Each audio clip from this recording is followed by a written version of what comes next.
のストーリー新たなチャプターへメロディと共に聴いてくれさあ行こう俺の秘密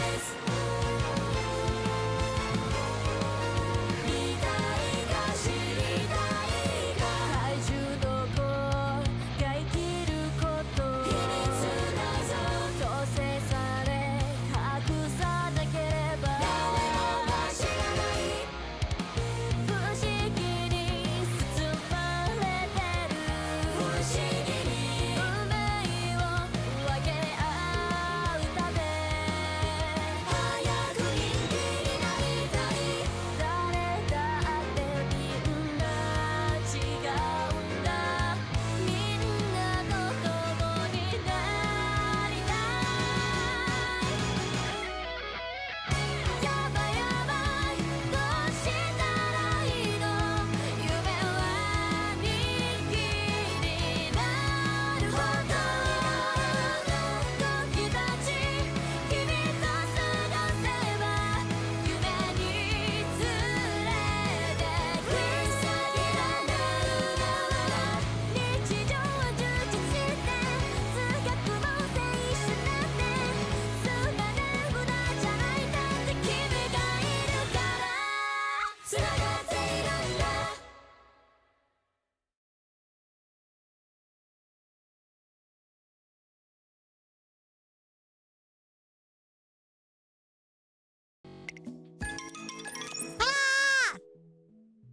Surprise.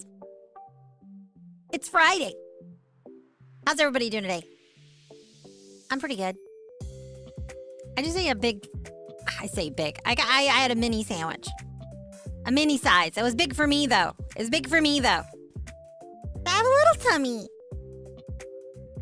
How's everybody doing? Are you guys ready for some spooky Spooktober visual novels? Picked out some I can't English today. Oh my gosh. It's been good though. Been a good week. I got some really cool stuff in my inbox.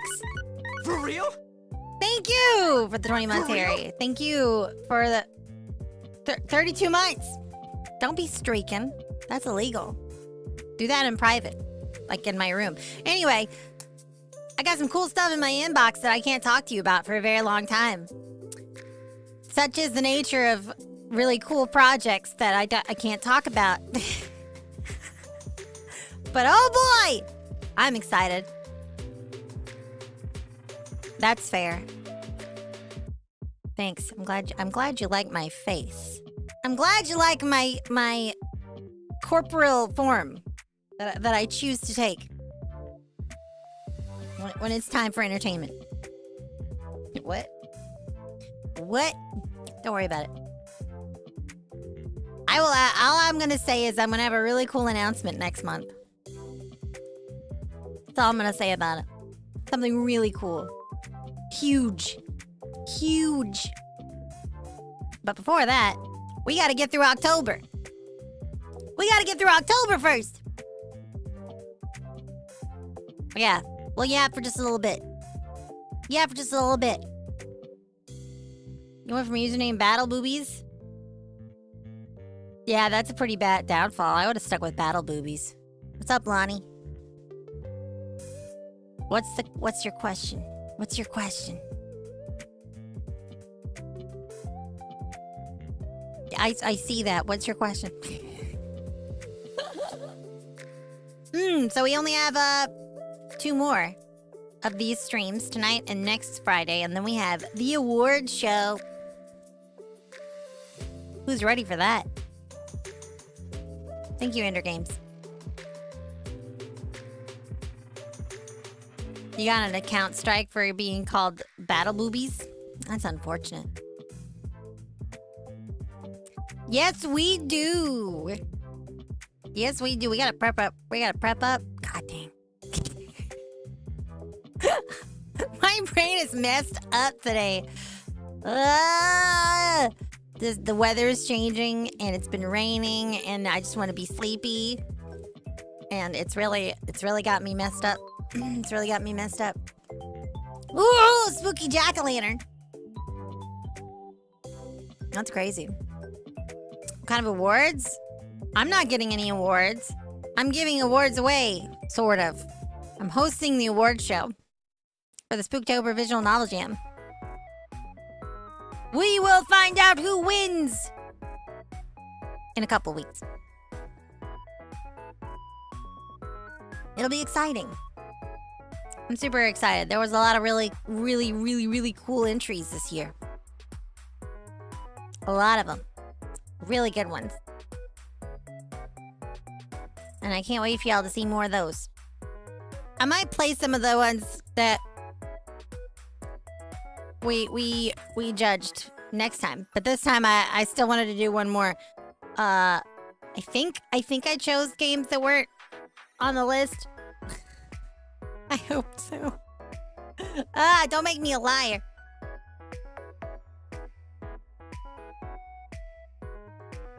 But yeah, they'll be chill. Best Sponsored Streamer Award? Aw, thanks. I am in the Starlight VTuber Awards, but I'm worried. I'm worried that I might have had a glow up on YouTube. That might disqualify me, which is fine. If that happens, it's not a big deal. Stuff's crazy right now.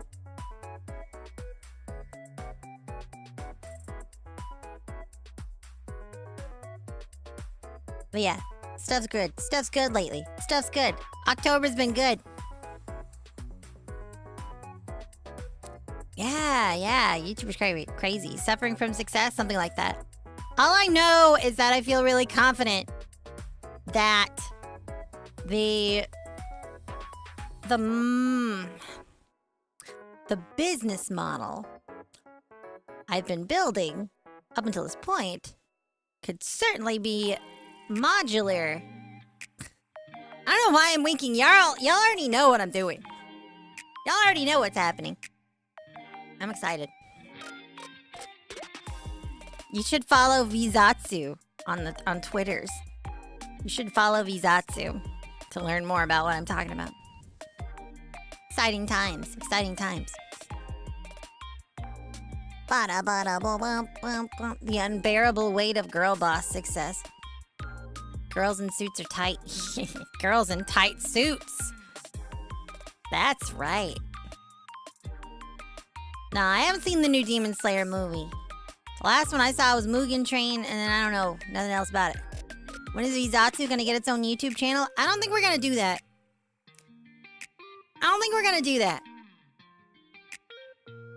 I don't see the point.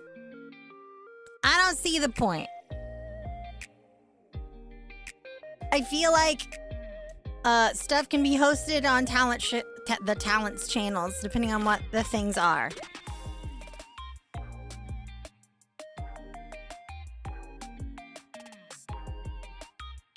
I don't really see. I don't really see the point in having a channel just for. I mean, like, there is a channel, but it just exists to keep other people from impersonating it. It's that sort of thing. You know. Ooh, hydration. Y'all better be hydrating yourself.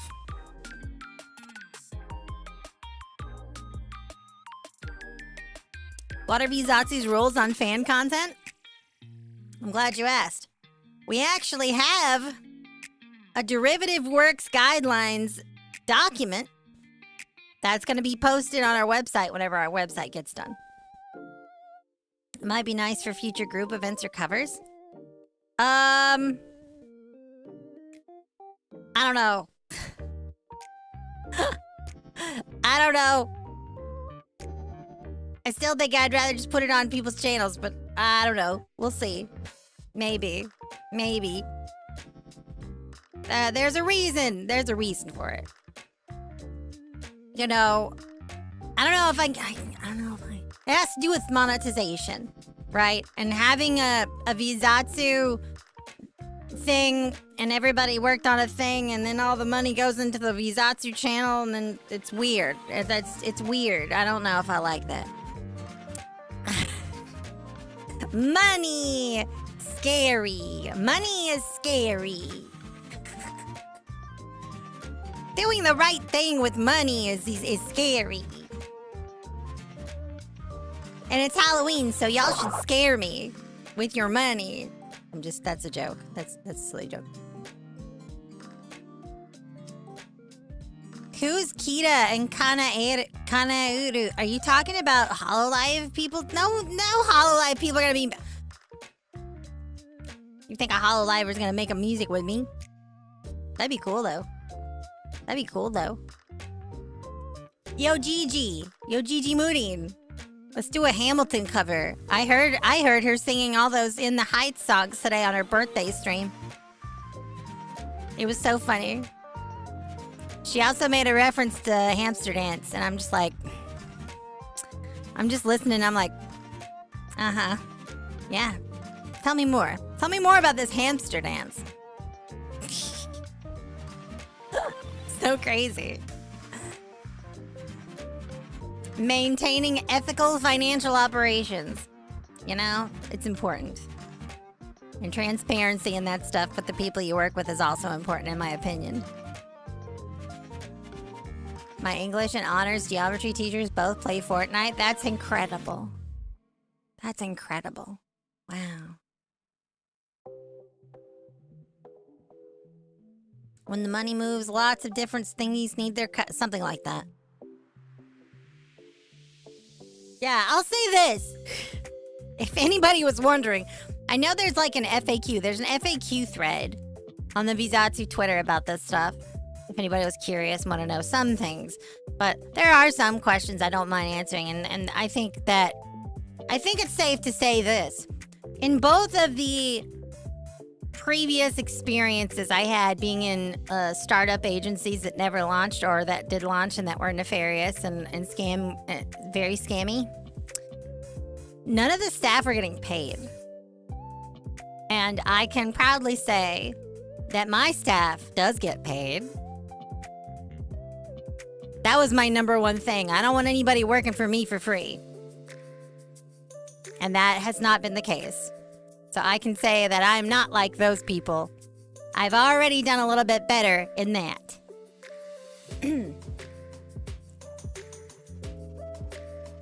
Would streamline finances if you keep it split. Yeah, that's my plan. Because, like, there's a way it's all going to get, like, you know, it's...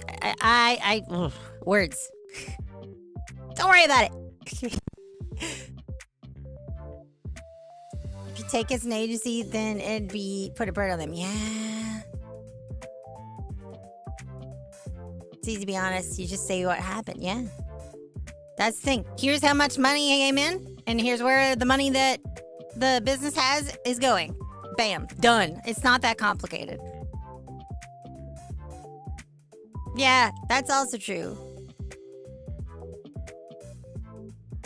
What game am I gonna play? I'm gonna play 3 visual novels tonight. And, I don't know. They're good. They looked cool. Anime streamers need to eat? That's right. Be the change. I want to be the change. That is true. I'm trying my best.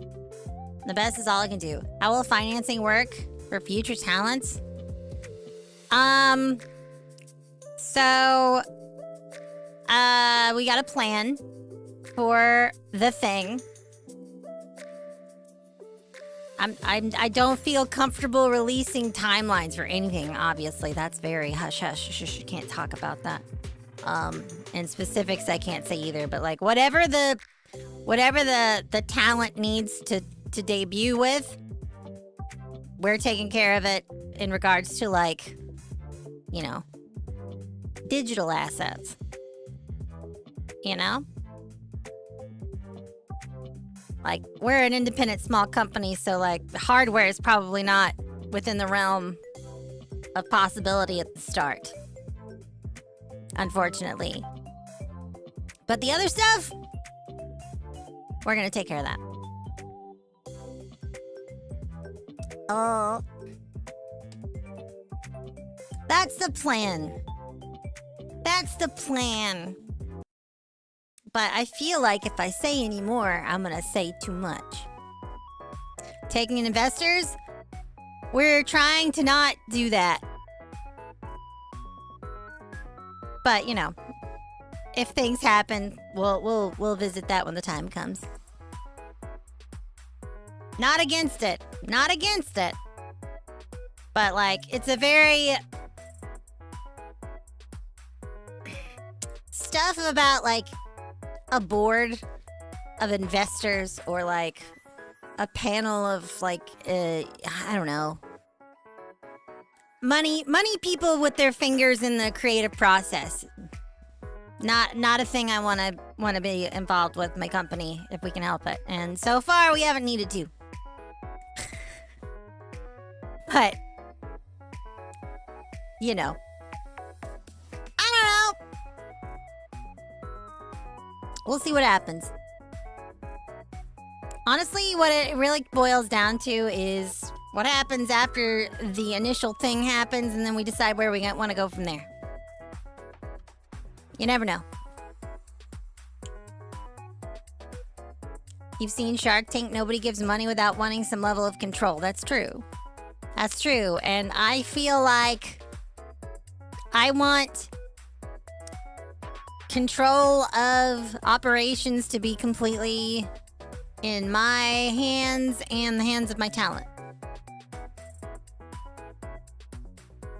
I want creative freedom to be like a big important thing.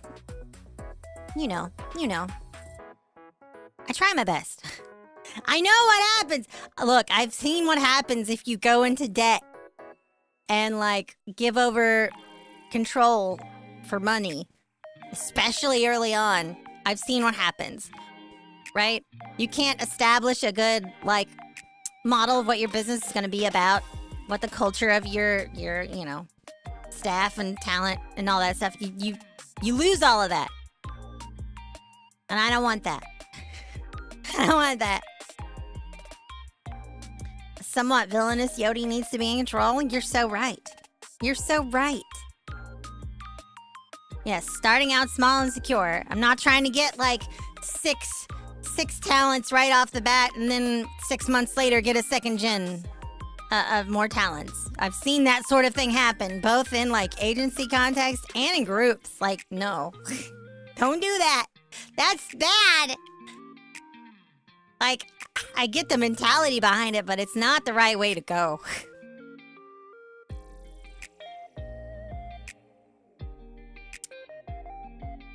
I think because you are aware of the industry and level-headed about your goals, it will go. I hope so. I hope that's true. Pays to be small sometimes. It's a double-edged sword. It's double-edged sword. I mean, there is a form of investment that is available to people via the Patreon. If you go to patreon.com/vzatsu, you can be an early adopter and support the vzatsu conspiracy through Patreon subscriptions with different levels of incentives. So there's that. But beyond that, it would have to be a very different conversation. Excuse me.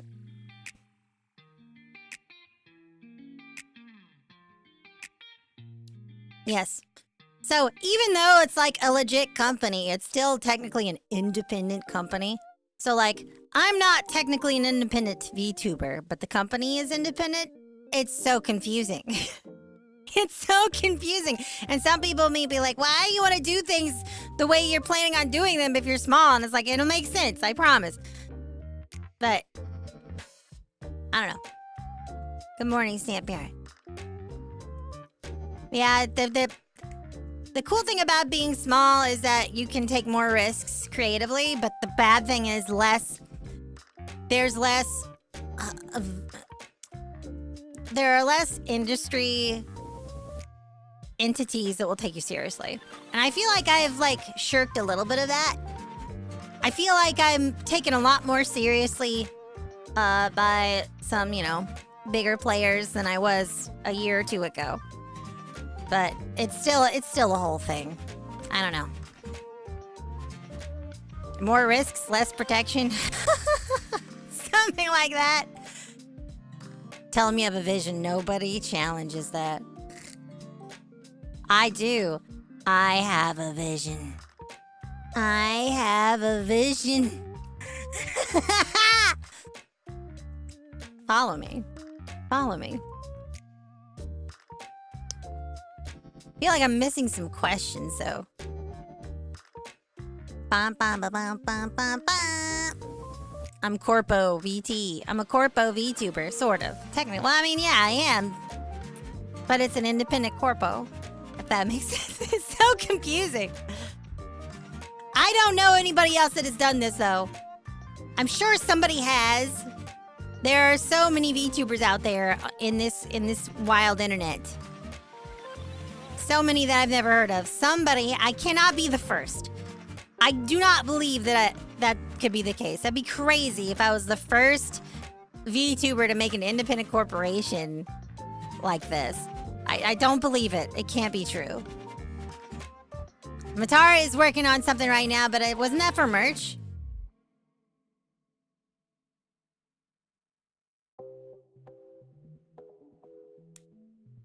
Oh, if I may ask. If I may ask. Rimuru, what? What scares you about that? What scares you about it? Hi, GS.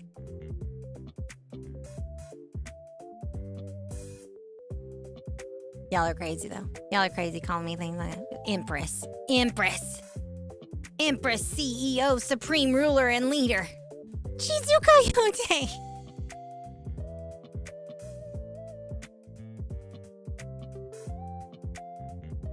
Definitely not the first. Before we sponsored you, we partnered with an indie VTuber group that had Akira levels of cancer go. Well, that's different. A group is different. I feel like the closest thing that I can think of that's like what I'm doing is Videre. But even then, they are just a group.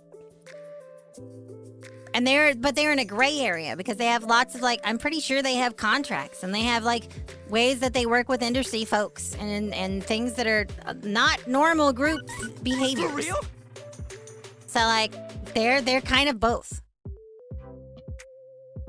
Hi, Reina. Welcome in. Thank you for the 2 months. Victor. Hi, Body Wave. What? Where'd that come from? Oh, there it is. Thanks for the super chat, Striker Z. I really appreciate that. Depending on my mood and energy, having a consistent energy and being able to maintain a consistent schedule. Also the fact that I have strict 80+ restrictions, which limits your audience. Okay. Well, I mean, there are some agencies out there that are pretty chill with that sort of thing. I think consistency is probably the scariest part. Because, like, when you sign a contract, depending on how strict your boss is going to be about your schedule, you know, you are, like, signing up for whatever it says on that thing.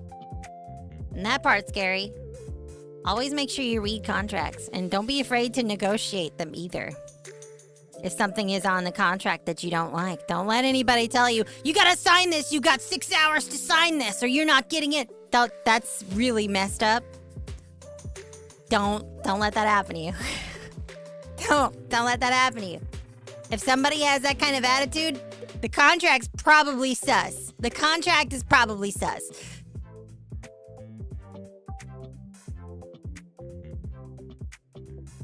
What? Like and subscribe or Striker Z will reply what? Midterm test? No! I don't want to take a midterm! I don't want to take a midterm! Yeah, read books. Nah! We don't want to read books. We want to read visual novels, is what we're about to do right now. Let me actually get that set up.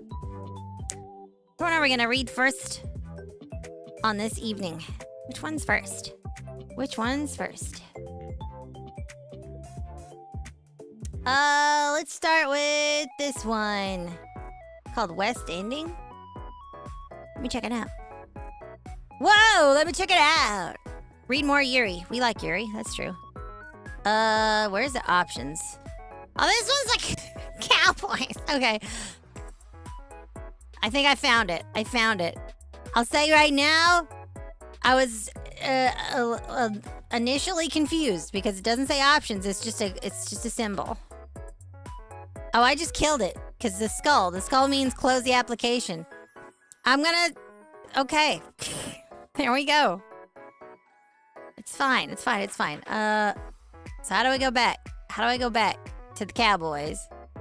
Okay, that's save. Okay, I started the game instead of going to the main menu. All right. It's got voice acting. Okay, let's go to it. It's fine. We're good. Let me, Oh, I didn't press the button, so I gotta go over here.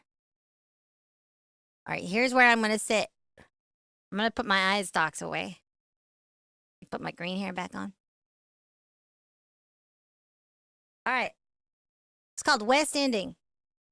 How many cowboys? That's a good question. I don't know. How about them cowboys? All right, y'all hear it? Does it sound all right? I don't see it anywhere.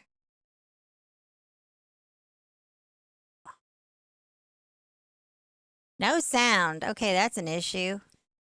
I bet there was a Windows update.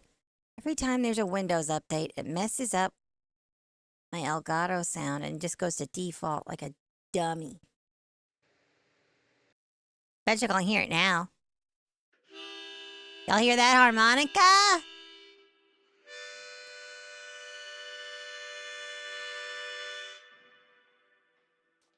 You should be able to hear it now. That was my computer's fault. My computer changed all my stuff.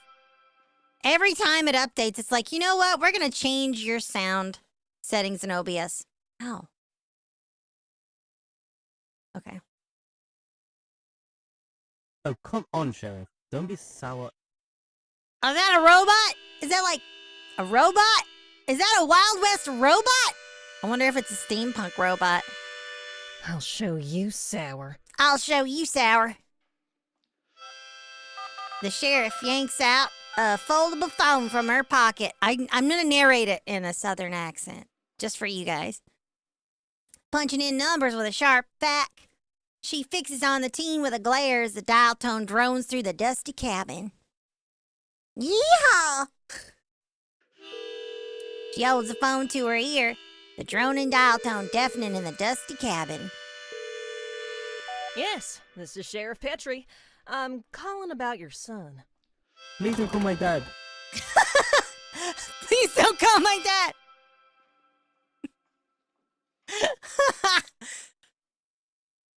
The teen throws himself into the cold iron of the cell door, rattling the iron. A thin arm shoots through the bars in desperation, straining for the phone.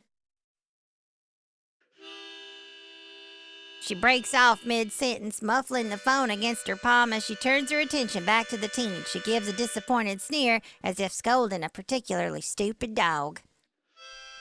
Too late for that, bucko. Bucko. She returns to the call with a weary sigh. No, he's sober. Caught him trying to steal a gun. God knows what it was for. Please. I wasn't even... Shh. No, sir, not you.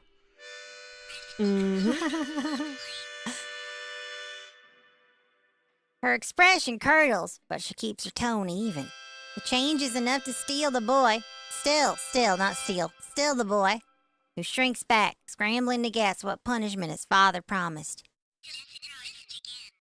In 3 hours? That would be... She jerks her chin at her deputy, a young import from South Erin, who snaps to attention. For a planet so wide, it was rare to see one this far north, making the deputy a genuine anomaly in town. The deputy's eyes drift down to their wrist. A watch, loose enough to slide down their arm, jiggles into place. Just shy of midnight, 11:40.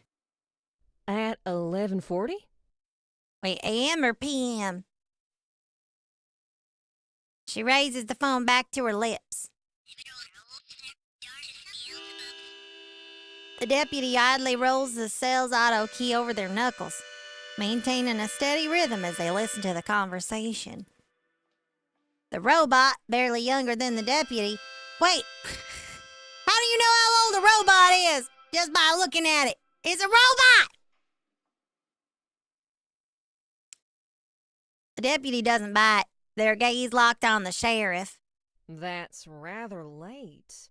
You're telling me I have to keep this rat in myself for the entire evening? No, I know. I'm not insinuating anything. I understand that it's not Sir's fault. Yes. Mm-hmm. Wait, does that mean the person on the Happy phone Halloween is to a you too. robot too? Or is it like a scientist that built the robot? Dad, please.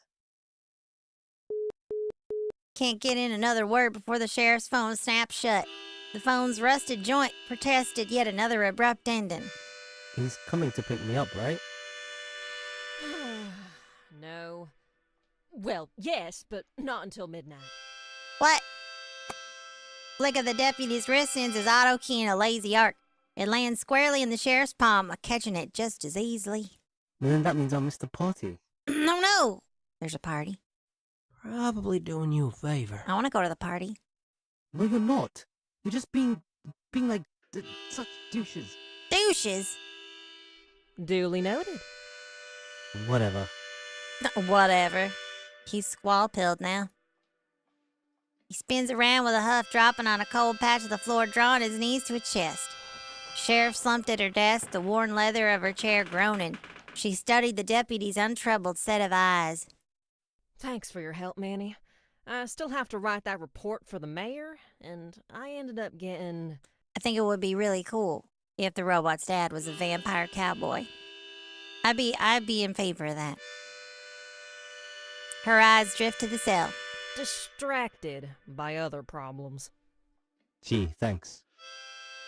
A hiss of static spills from him as he clutches his own arm in frustration. It's fine. If you want, I can take that report off your hands, considering, I'll have more time than you tonight. No, this is supposed to be your day off. Go celebrate Halloween with your family. Are you sure? Halloween! You look exhausted. Oh, you don't need to apologize. I'm just glad you're here now. As if I haven't handled rowdy teens before. It's just... there's more to it this time, Sheriff. Sheriff looks tired. Deputy's feet shovel toward the sheriff's table. This Halloween, the kids have a trend going on. An odd one. Uh-oh, what is it? Aren't they all? Yeah! What's up, Mina? No, it's... Wait, A single raised hand from the sheriff stops the deputy in their tracks. He's not looking at them, but at the teen, who was doing a terrible job of pretending not to listen.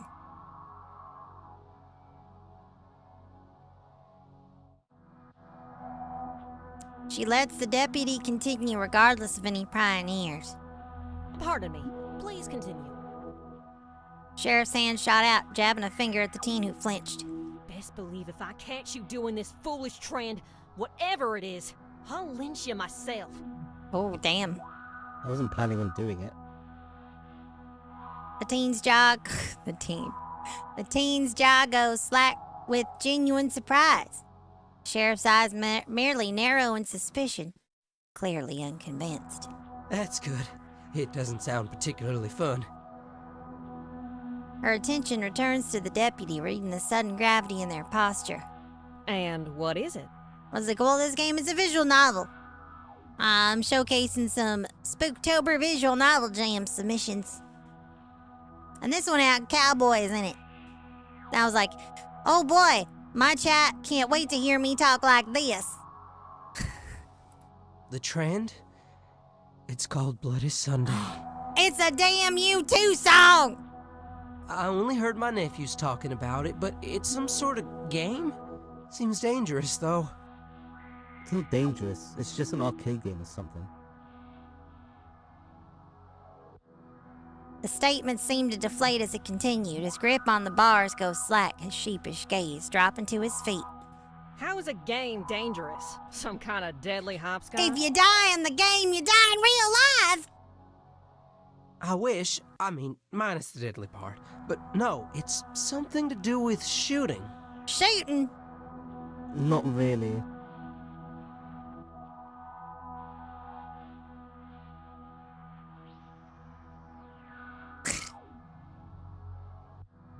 Will you mind? Her glare cuts him down mid-word. He swallows hard. I could be wrong. But it's a bit hard to believe you, Junior, when you don't say why you were stealing that gun. The deputy shifts on their heel, putting the sheriff squarely at their back. Their fingers brush the sheriff's desk, betraying a silent hesitation. Were you planning on playing the game? It's too late.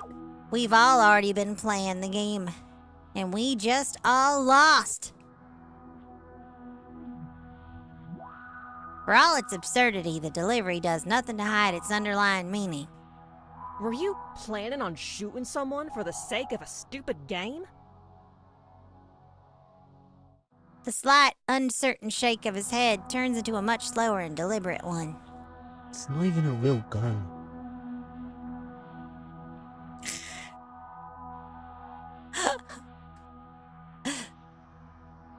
The sheriff clicks her tongue. The deputy looks at her, already deferring. Sorry to burst your bubbles, but the gun you were stealing was very much real.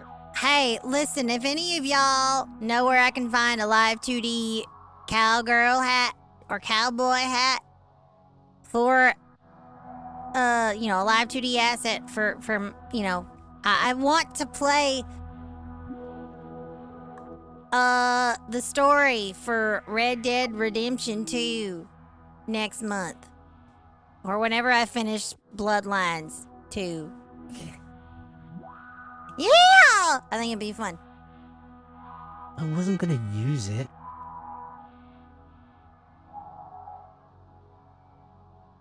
He lifts his chin, but the whine in his voice kills the effect. You sure as hell ain't.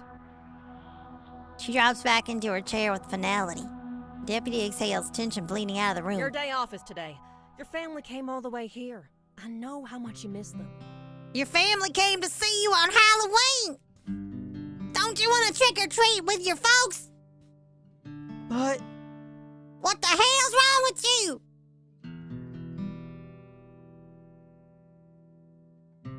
You think the ears might cause an issue? They made a lot of cool updates. I could just put the ears in front of the Can I do it that way? Actually, I don't know if I can do it that way. It would be fine. It doesn't have to look great. And plus, I probably won't be wearing these ears.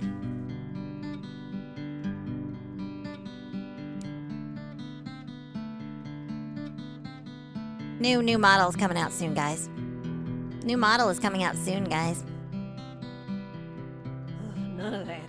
I don't want to spend another week hearing about your mother's obsession with that cursed casserole. What's wrong with the casserole? What's wrong with the casserole? The deputy chuckles to spite himself. all right. But if there's any way I can help tonight, please call me. There will be no need. It does not have a business suit. But it does have a nice school uniform that is totally not up to code because I don't have to follow rules like that. I'm the student council president. Then at least come by my house later tonight so you can celebrate with us a bit too. If Halloween is going to be as exhaustive as you mentioned, I might only pass by at 6 a.m. Hey, wouldn't be so bad. I'll make you my famous coffee you like so much. What's so famous about your coffee? Sheriff's scowl cracks, replaced by a rare smile, one of selfish anticipation. Ooh, for a Manny special? I might just clear up my morning. Sheriff, what time is it? Oh, that guy's voice is a harmonica. That's cool. The conversation died as the teen stood up. The sheriff and the deputy turned their heads in tandem, facing the cell. Not time for your dad to come pick you up. It's time for your daddy to come. It's time for your daddy to come pick you up. I'm I'm asking seriously. Oh, yeah, you can't get. You can send that link to me and Chizcord, our community Discord server. Or send it to a mod, and they can get it to me later. Will you tell me, Money? That's Deputy McQuillan to you. Oh, they know each other. Okay.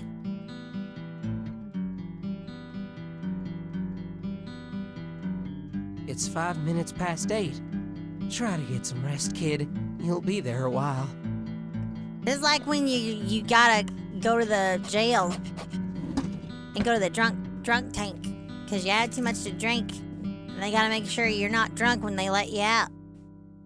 Anyway, I should go then. I still have to help my sister get the kids dressed. Sister? I didn't know you had a sister. You gonna introduce me to your sister or not? Petrie pushes up from her chair, stretching with a groan, then claps the taller deputy on the back hard enough to sting. Do you know what they're dressing as? Guess. As they walk to the door, they share a knowing smile. A robber and a cop? Ding, ding, ding. Wow. We have a winner. Let's play cops and robbers. Let's Tell play them not to robbers break and too many cops. laws, Bang, or else bang, I'll rob have that to step bank. in. Put him in jail, put him in jail. Send them kisses from me.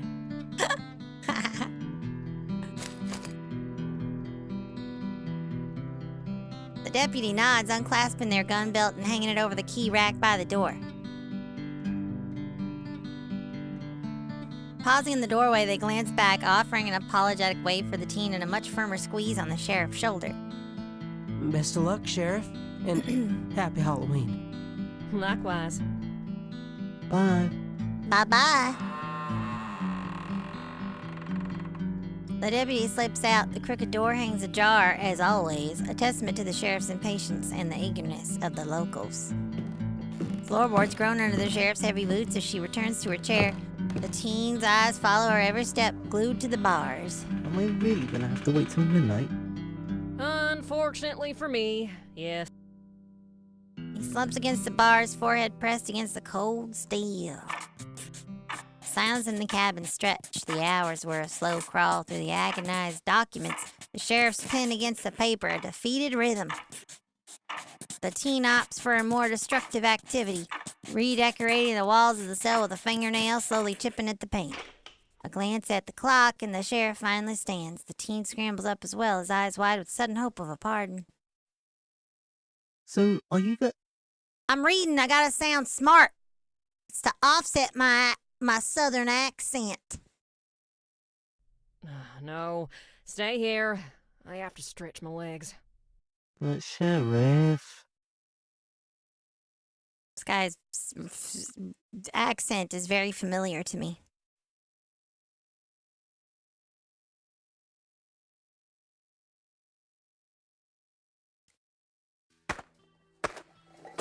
I've been watching too much TV lately with British-sounding vampires. Loose stones scatter in her boots as she trudges toward the town square. A trash bag rustles at her side, half filled already. She bends, scoops up another sticky wrapper, and lets out a long sigh. These damn kids. Every year's the same. Never learn how to clean up after themselves.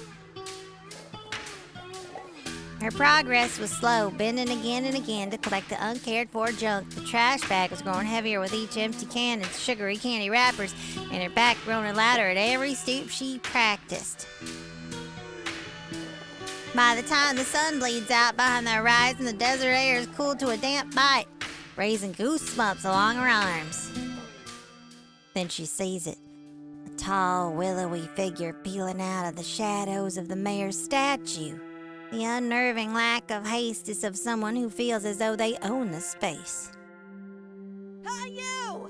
What the hell do you think you're doing? Uh-oh! That looks like a demon. Who? Me? Oh my god, guys, it's the devil! Like from the Bible! They slap a gloved hand to their chest in fake innocence. The other hand lifts a can of red spray paint, not in surrender, but in pride. Who else? The Easter Bunny? They look like they walk straight out of a wanted poster. Cigar smoldering, glasses catching the dim light, eyes hidden but locked on her all the same. You do realize that's destruction of public property? I could haul your ass in for criminal mischief. Get his autograph, I've already got one. Oh, I'm all about mischief. She's repulsed by the comment. Darling is what you should be calling your mama, kid. That's right, that's what I call my mama. The sly remark was so audacious that it actually made her blink. She couldn't hide her surprise. Few people had ever dared to speak to her that way. Do you have any idea who I am? I'm no kid. Best keep that in mind, Sheriff. Now, don't go all trigger happy. This is simply a Halloween decoration. Sure. In the spirit of things. My art ain't the only thing here either. Watch all the other stupid shit your people wrote here. They leaned in, undeterred by the sheriff's firm stance. They met her eyes, and a slow, easy grin spread across their features. It was the smile of someone who held all the cards. Oh, and I have you to thank for. Is that it? Believe me, I've punished those delinquents just as much as I'll be punishing you. Dang. Should have been me. Aw, don't threaten me with a good time, honey. And maybe I want to cause trouble over there so I can get punished by her too. That sounds like a good time. Their response was a rich, throaty laugh that was entirely out of place with the tense showdown. Then they simply waited, clearly expecting the sheriff to make the next move.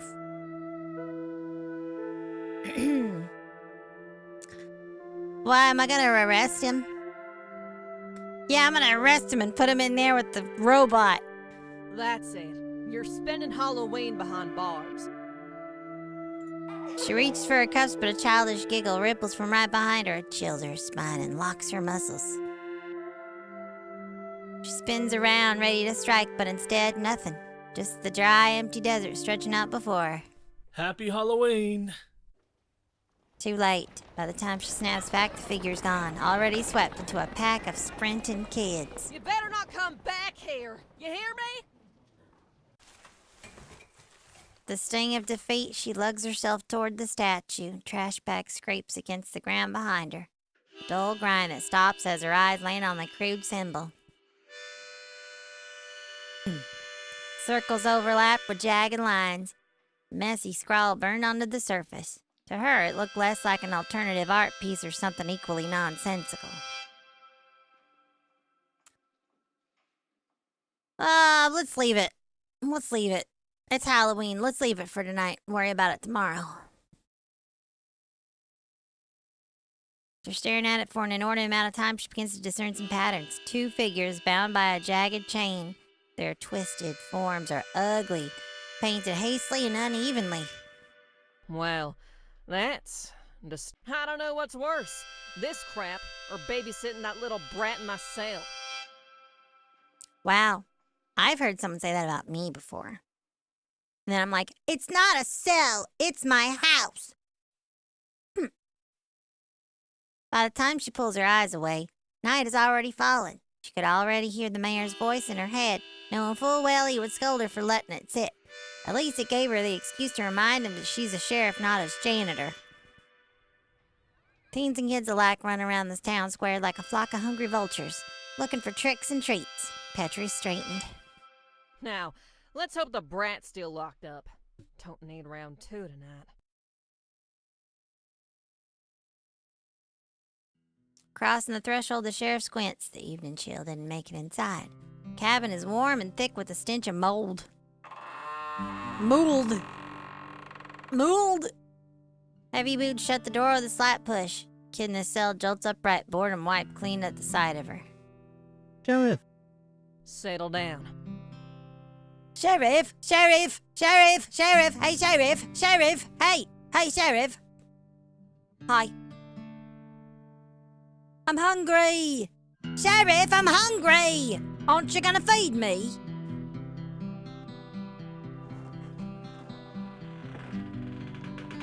Sorry about that. She drops into her chair. Shoulders finally loosen after a long night. The teen does not seem to understand the patience the sheriff is trying to wrangle back into her mind. Instead, he leans on the iron bars and stares. So, did you see anyone else? Peering from below her half-closed eyelids, she glances at him in judgment, weighing whether to answer. It's Halloween, kid. What do you think? Okay. He raises his hands as if pushing the air away. Did you see any teenagers, going to a party maybe? Question hangs in the space between them, stubbornly not received by the sheriff. She watches him from the corner of her eye and says nothing. When she finally turns her chair to face him, he flinches back from the bars, bracing for another scolding. You're really set on that party, huh? Can't you just wait for the next one? Why is this one so important? Seeing a bit of give in her eyes, he leans in again, closing what little distance he can. I don't get invited much. This was the first one with a bunch of other kids like me. I doubt there will be another anytime soon. Kids in this town don't really like me. What? Why not? He drops his gaze, eyes skimming the floorboards as a frown settles in. His facial hologram flickers with exaggerated dismay.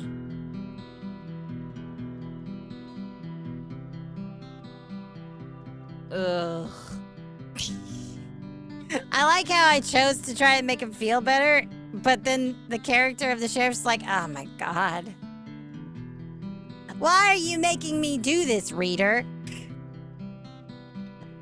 The sheriff scoffs, lowers her head and rolls closer, not within arm's reach, but close enough to signal she's about to say something that matters. Teen bites. There'll be other parties. And even if you're not invited, you could still show up. That's not good advice, lady. Don't sell yourself short, kid. Listen, just because you're a cop and you think you're invited everywhere you want to be, doesn't mean that's how it works for everybody else. You can't just knock on a door and have people talk to you and not tell you to go away. That's okay, me and my mom do that anyway.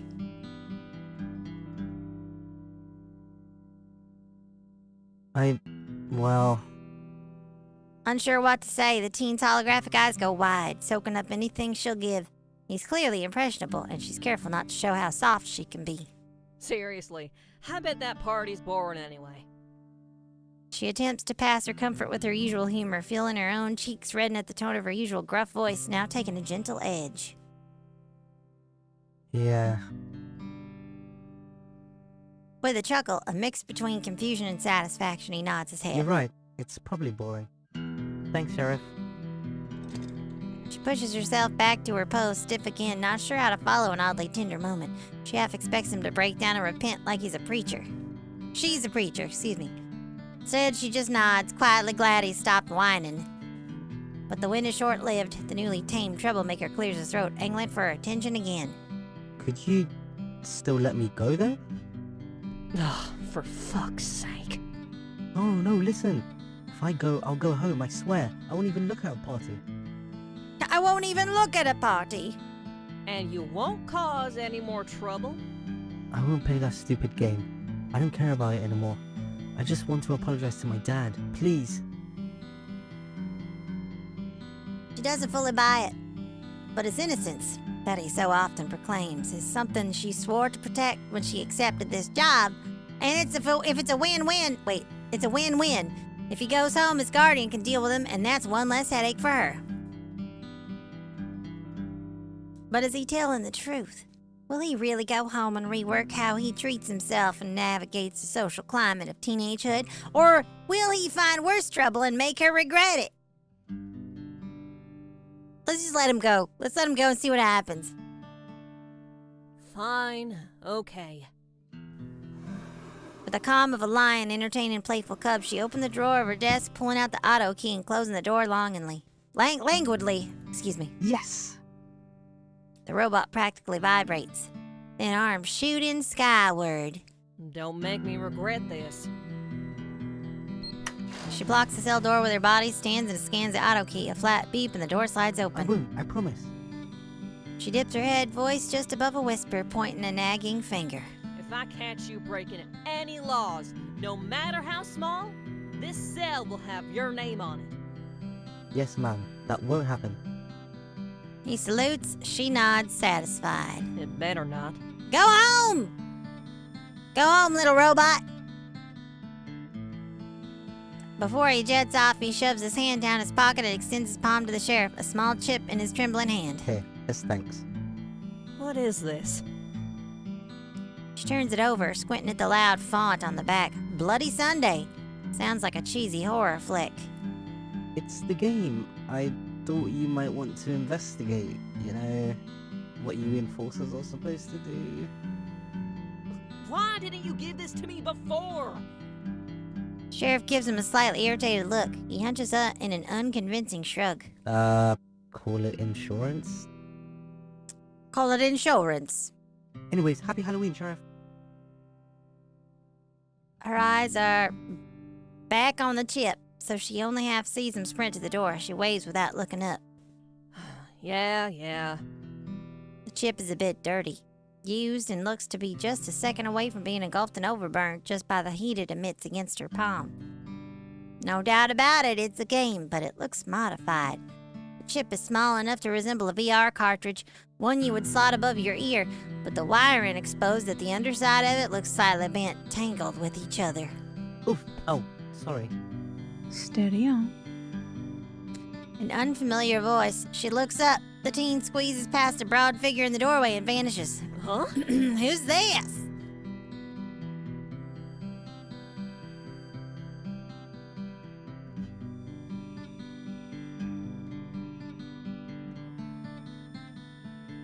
Is this the sheriff's cabin?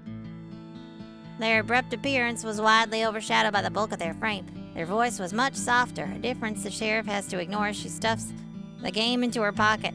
She zeroes in on the guest and steps forward to greet the stranger. Yes, apologies. How may I help you? No, sit. It's fine. Nonsense. She smiles, trying to make up for the distraction she caused. Are you lost or here to report something? Are you lost? Both? The stranger scratches her cheek, trying to hide their embarrassment with a clumsy laugh. I lost my cane. I think it was stolen. Did you see who stole it? No. A bit out of her usual pace thanks to the day's chaos, the sheriff can only nod, running through her options. Okay. I'll ask around. What does it look like? Sorta like a shovel. They gave a sheepish, lopsided grin. You use a shovel as a cane? It's a long story. Exhaling, she nods, realizing this one might be as inelegant as she is. I bet. Are you staying here in town? Need any directions? Are you staying here in town? Ugh, I like this. Yes, that would be very helpful. I see the owl mask, and my brain is just thinking about Junko from Silent Hill F right now. Nightmare, nightmare, nightmare, nightmare, nightmare. Nightmare, nightmare, nightmare. Do you know where I could get a room? The saloon might have one. I can give them a call to see if they have any vacancies. Uh-oh. She reaches for the old, outdated cable phone, but a shadow consumes her. No, there's no need. I'll just go there and ask. She lowers the receiver and looks up as they clear their throat, meeting her eyes with a steely stare. If you, don't mind, would you help me walk there? Oh, of course. Surprised by the suggestion, the sheriff scrambles to get her keys, suddenly keen to impress this total stranger. Let me just... There was a character named the Devil, yes. She finds the keys hanging next to the deputy's belt and yanks them out. Okay. They simply stare expectantly at the sheriff, which makes her pause. Realizing she doesn't know the stranger's name or age, the sheriff freezes, certain she's missing something. Then it clicks. They might have trouble walking. That would explain the cane, or maybe she's assuming canes do a lot of things these days.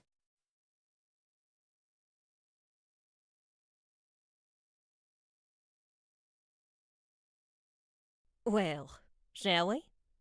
After you. Huh. Okay.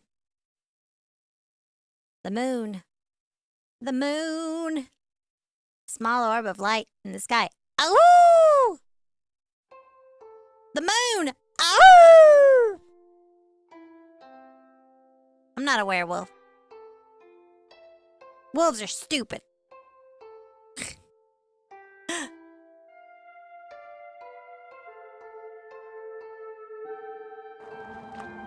Although chilly, the newcomer makes distance between themselves and the sheriff, a frigid gesture of apprehension. Or perhaps just being polite. The sheriff doesn't mind either way, as long as they aren't struggling. So, your cane. How long ago did you lose it? A few hours. My sense of time is terrible, so I'm not sure. You haven't been here long, then? Well, Paul, I got to tell you, what two numbers come after 5? 17 and 21. 64, 69, 420, all of those numbers come after 5. Not at all. I saw the town a few miles over. Stopped to rest and figured out. Werewolves of London? Festivities. Like the song, bum bum, bum bum, bum bum bum bum. Oh, werewolves of London.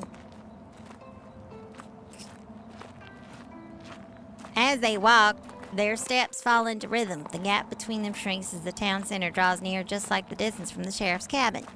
You like Halloween? You like Halloween? Question lands as clumsily as the rest. She's more focused on their route and filling the silence than on phrasing. Not big on parties, if that's what you're asking. I wasn't, She double-checked they were still following by peering from the corner of her eye at a specific turn of the path.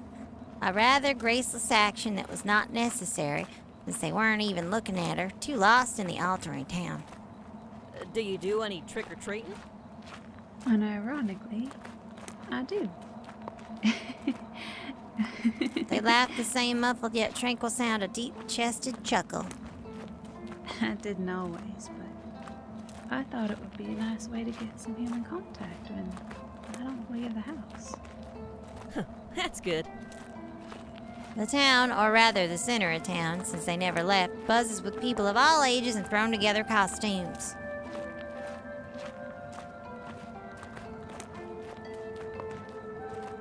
Groups run from door to door. The saloon, never one to miss a celebration, is packed. It's packed. Folks go in with hats and come out missing half their outfits. They're having a party. See that building? That's the bathhouse. The saloon doesn't do baths, so if you need one, head there. Are you saying I smell, Sheriff? No, I would never say that. Does she smell, though? I mean, do they smell? Do they smell, though?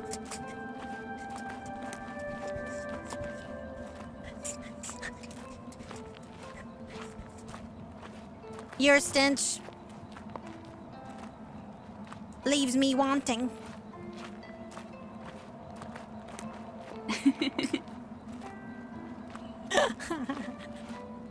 Before the sheriff can go on a rant about what they deem impolite and friendly company and their standards and ethical insults, the same grumbling laughter interjects.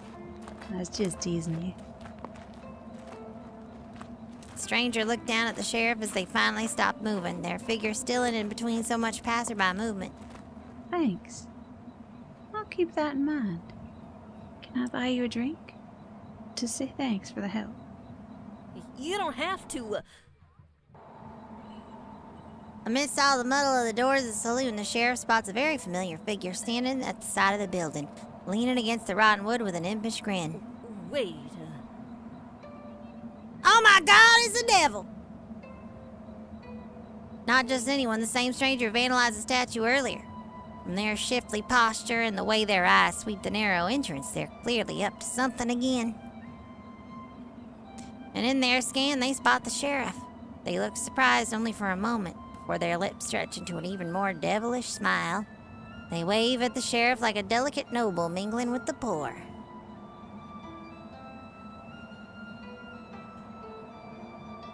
Sheriff? sorry.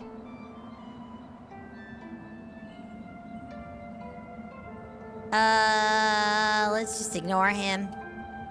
You know what? Sure. I could use a drink after the day I've had.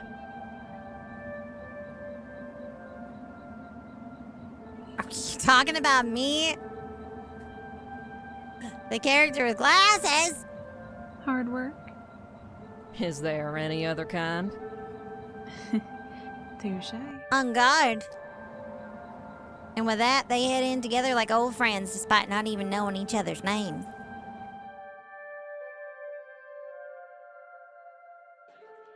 The saloon buzzes like a birthday party, costumes, tall tales, and terrible drinks. Any Halloween diehard would feel right at home. Pale green flames hang over the center post, throwing double shadows and lending the place a haunted sheen. They claim a corner table. It's shoddy but surprisingly clean for this hour. Grab a seat. I'll ask about that room and get us drinks. Any preferences, Sheriff? How about a shot of whiskey? Yeah! A shot of whiskey or something strong would do wonders. What kind of bourbon y'all got? Wait here, then. They left the sheriff to sit down, roosted in a dark corner next to the windows but far from the patronage. Some faces are locals, others are regular tourists. Anyone who's neither usually gets flushed out fast. Thankfully, she could see the door, and resting against the wall, it gave her the vantage point that would give her some comfort. A minute later, the stranger returns with 2 glasses of yellowish liquid. Their steps are a touch nervous. Sorry, they only had cider. Hope that's all right with you. What? I hate cider! Cider? I hardly know her! Honestly, I'll drink just about anything right now. They sit, trade glasses, and let the quiet breathe after a long day. Seems to me you've had a stressful day. You know what? We're gonna save it here, and we're gonna move on to the next one. I like this, though. It's gonna take me a few minutes to get rid of this accent. Aha! Yeah! Wah, wah, wah, wah, wah. Okay. How now, brown cow? How now, brown cow? Hit, hit, hit, cockeen, bingo!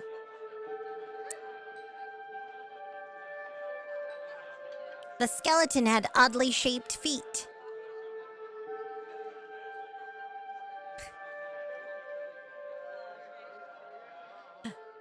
What? The man was attacked by a pack of wild dogs in an abandoned pool. There we go. I think I got it. I think I'm okay. I think I lost it. Let's go back over here. Yeah, right. It's never going away. It's never going away. How do I save it? How do I save it? I figured out how to save it. Now let's kill it. Yeah, I want to quit. We're going to open up the next one. I really liked that, though. That was cool. Yeah, the art was great. I liked the art a lot. I liked the voice acting a lot, too. That one had really good voice acting. That was peak. I highly enjoyed that. Very good. Very good work. Nice. All right. Who wants some yowie? Who wants some yowie? Who wants some boys love? Who wants to get super gay in here? You know, I don't think I've ever actually done a BL on one of these before. I don't remember if I did one last year. I think I might have done one. Can't remember.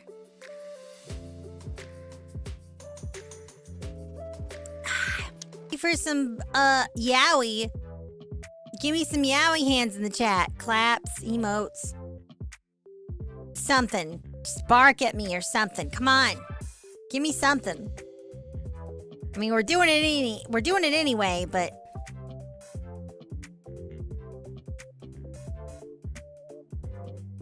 the toxic wary coyote. Oh yeah. I remember now. I remember that one now.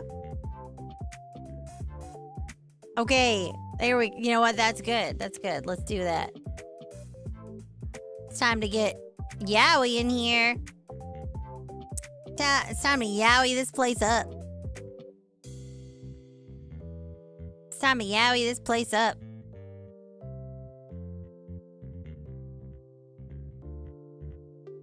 All right. Wizardry.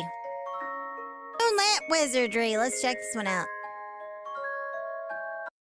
On that moonlit night, I met a weird guy who called himself a wizard. Are you feeling down? How about some magic to cheer you up? I can do that for you. I'm a wizard after all. Huh? A moment before.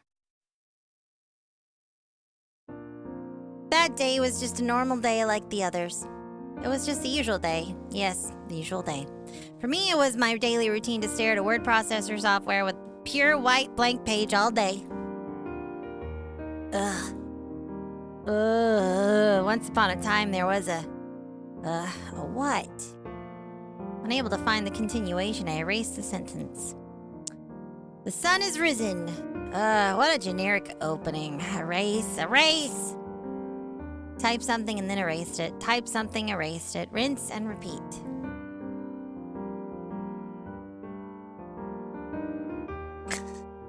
I don't know, Victor. I don't know how to help you with this one.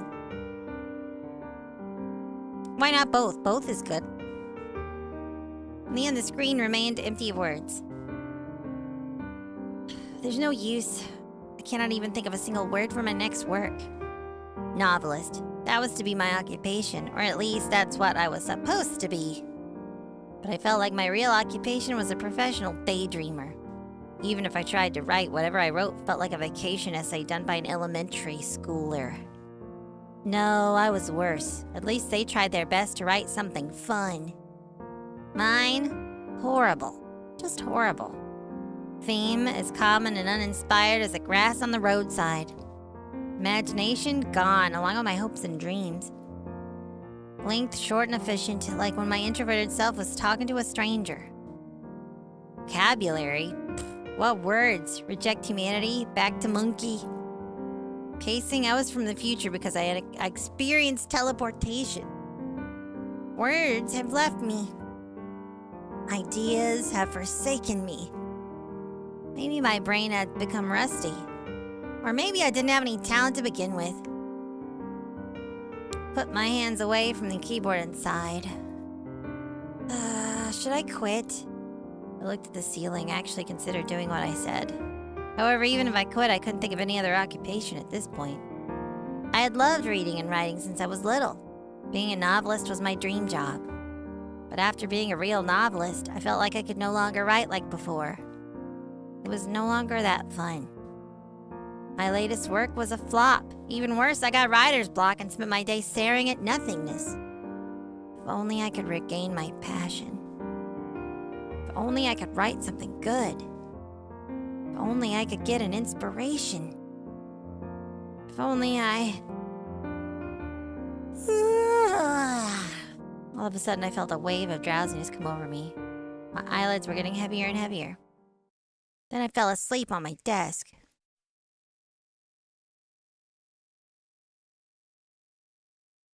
Sleeping with the window open, Ew. Faintly, I could hear someone's voice. That won't do. You will catch a cold. Wait, someone's voice. But I lived alone on the 3rd floor. There shouldn't be other people. A voice seemed to come from my window, from the balcony. A thief! I opened my eyes in high alert and immediately focused on the window. The sky had turned dark and there was a silhouette of someone standing outside. Anxiously, I slid the curtain. My window fully opened, blowing the chilly night wind right to my face. The curtain danced with the breeze to the side, revealing a figure that was eclipsing the full moon in the sky. There was a man dressed as if it was Halloween on my balcony. Hello there. Lovely night, isn't it? The man beamed a smile toward me. A smile so dazzling, almost ethereal, like the majestic moon itself. What's wrong? Are you feeling down? How about some magic to cheer you up? Is it too loud? I'll turn it down. I can do that for you. I'm a wizard, after all. Huh? By the way, I'm not anyone suspicious. I'm not a thief either, unless I have stolen your heart. Ugh. I immediately slammed the window shut and locked it. Suspicious. Totally suspicious. Aw, I'm just joking, you know. I turned around and found the window that I closed was once again wide open. How? I locked the window! Ah, you did. But I unlocked it again. With magic. Huh? Felt like I'd been saying nothing but but no other words came out because I was that confused. I'm here to meet you. Can I come in? What if he's a vampire? You can't just invite him in. You did have a choice. Since I had no choice in the first place, I let the mysterious guy in. Sat down in front of me smiling. He looked harmless, but I couldn't help but feel anxious. Thank you for letting me in. As I said before, I'm not anyone suspicious. I'm here because I have business with you. With me? What do you need from me? Oh, I almost forgot. We should introduce ourselves first, starting from me. I am a wizard. You can call me, well, wizard is fine. Are you scared I will report you if I know your name? What? No, my friend. That's not the reason.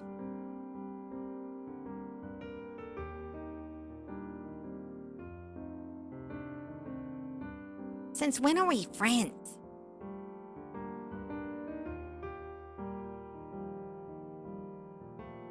My magic will be lost if you call me by my real name. What?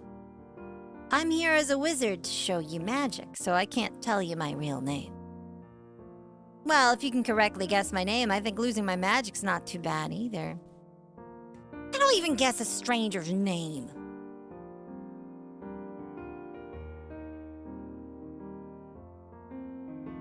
Yeah, if you're cold, they're cold. Let the vampires and the wizards inside. I accidentally invited a vampire into my house one time. You won't believe the amount of trouble I got in. But it's weird though, because like, technically, my school is not a public school.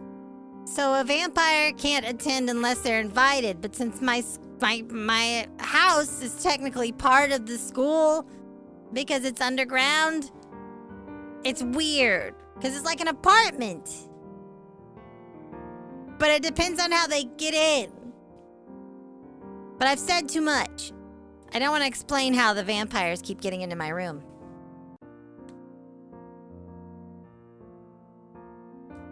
It's not the same. I'm not homeschooled. Wait a minute. It's not the same. Oh, God.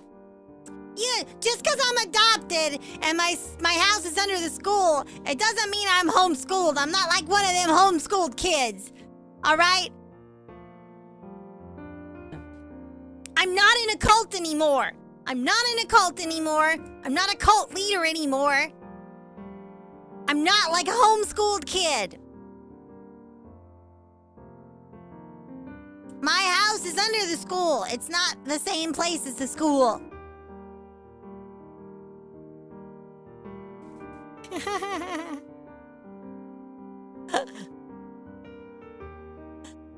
Yeah, completely normal. So, wizard, but what do you mean by magic? Like card tricks?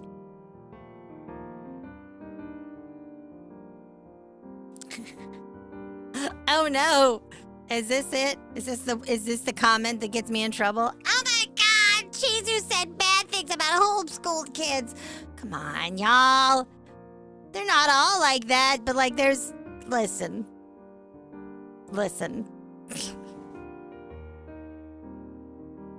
Yeah, I tried to ask my mom to prom, okay? She told me no. And I cried. And then I went by myself. And then I got in trouble. Because I kissed a bunch of girls, okay? Whatever. I can't win, no matter what. Yeah, they're not all like that. Just the ones that you meet. Oh my god. Card tricks? What are you talking about? Don't be silly. Magic is magic, like the one I used to unlock your window. What? I'm the silly one here? And that's my introduction. Nice to meet you. Scratch my head in even more confusion. The man before me had such a beautiful face, but the moment he opened his mouth, the beauty disappeared like a fata morgana. Could it be this person is not right in the head? Did April mop a hidden camera prank? Oh, Halloween! It's October. Halloween is the end of the month. I don't think it's Halloween yet. Is he trying out his costume? Halloween, huh? I think there's something else around that time, but what? Can't remember.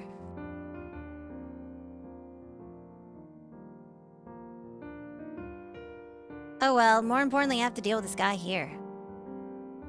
The guy, wizard, was looking at me with sparkly eyes like he was expecting something. Do I need to introduce myself too? How should I introduce myself? I'm gonna give a fake name. Not like I do that in real life, you know, who'd lie on the internet? Novus, that's my name. I'm gonna tell him my real name's Nova. Let's play it safe and tell him my pen name. It's not like he's using his real name either. I see. Novus, isn't it? That's a cool name. Nice to meet you, Novus. Yeah, so wizard, are you rehearsing for Halloween? Is that what you're doing here? Sorry, but I don't have candy with me now. No, I'm not rehearsing anything, and I don't need your candy. Didn't I tell you I'm a wizard? I can use magic. Sure. That look. You don't believe me, right? Well, of course I didn't believe him. Who would just believe a stranger who barged into their house and told them that they could use magic? Anything. I should be calling the police right now. Anyway, you haven't answered my question yet. What business do you have with me? If it's nothing important, please leave. Oh, right, about that. I sense that you're feeling down. So I come here to cheer you up with magic, because I'm a wizard. Talking to this guy makes my head hurt. You're not making any sense. Magic this, wizard that. Sorry, but you should find someone else to play with you. I'm busy. Busy? You look pretty free to me. Well, sorry for looking like a free unemployed man. But just like you can't see me as a busy person, you won't convince me that you're a wizard either. That means I only have to prove it to you, right? Before I can inquire any further, he grabbed my waist in one smooth movement. What are you? I'll let you experience it for yourself. Whiz, the wizardry. The next thing I realized, we were no longer in my room. We were up in the sky, floating. this is great, isn't it? Ah, look, he's key smashing. Y'all know what that means. Y'all know what that means.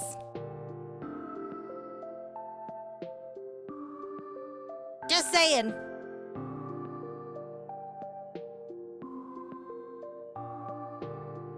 It means boing. That's silly. I can make that sound. That's funny. You know what it means, chat? You know what it means, chat? Give me a sec. Let me help you out. Let me tell you what it means. This is what it means, chat.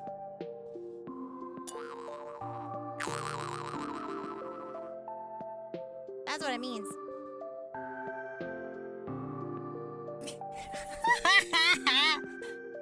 I love that thing. I love having that thing just at the ready. Anyway. I tried to protest. But I was in a state of shock, super confused and scared, so unintelligible words came out instead. Relax a bit, Novus. There's nothing to worry about. I'm good at this. You're in safe hands. Trust me. That's what he said, but it was impossible not to mind when your legs didn't touch the ground that I couldn't even see. Even though I knew we were in the sky, I tried to find the non-existent footing.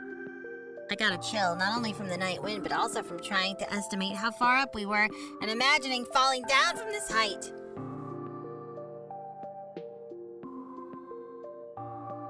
Honestly, tall places made me anxious. I was never the type to go to the amusement park and ride extreme rides. Not that I like going to the amusement park, though. Acrophobia. I had never told anyone before because it was unnecessary, but I was scared of heights. My very first reaction was perceiving fear instead of asking the most important question, like how we were able to float. I wiggled around in panic, causing my body to almost slip from Wizard's arm. Ah! Careful there. Don't move around too much. Wizard pulled me closer and tighter. His face was so close. Man, I could smell a sweet, earthy smell. I believe that kind of aroma was called petrichor. Huh? Did you say something? You smell like rain. Huh, is that so? Are you disappointed I don't smell like pumpkin spice latte? No. Hey, can we get down now? So soon? Let's enjoy the view a bit longer. But... I looked below me and shuddered. Desperately, I clung to Wizard. Embarrassing, maybe, but I was really afraid. I could even feel my hands trembling like crazy. Actually, I was also holding back my tears. Probably noticing my uneasiness, Wizard whispered in my ear. It's fine. You won't fall. I'm holding you. Or, do you want me to hold you even tighter? Just kidding.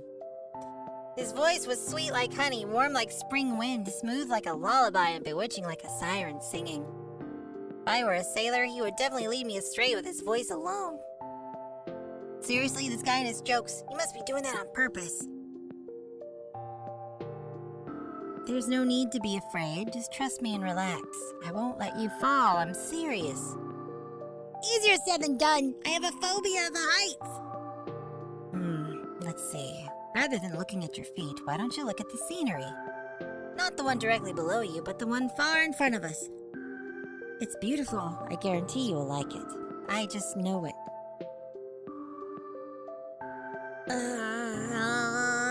I briefly closed my eyes and took a deep breath, trying to brace myself to gaze at the night view that unfolded in front of me. Slowly, I opened my eyes and looked at the distant night view like Wizard suggested. Honestly, I didn't understand why I even listened to him.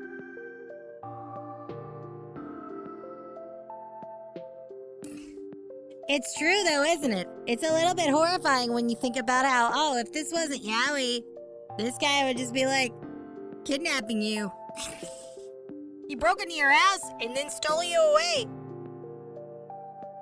Once I suppressed my fear, what awaited me was a scene like nothing I'd seen before. The city, which usually appeared like a huge, messy block of concrete, was so small from above. The darkness of the night, decorated by numerous small glittering artificial lights, made it look like... They look like a sea of stars, aren't they? You stole the words from my mouth! Stars above and stars below. It's like we're in the middle of two galaxies. What do you think, Novus? Amazing, right? Do you like it? Well, not bad. No? Is my interface crackling?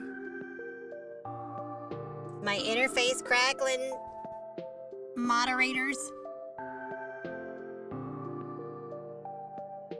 Beep, beep, beep, beep. A little? Hold on a sec.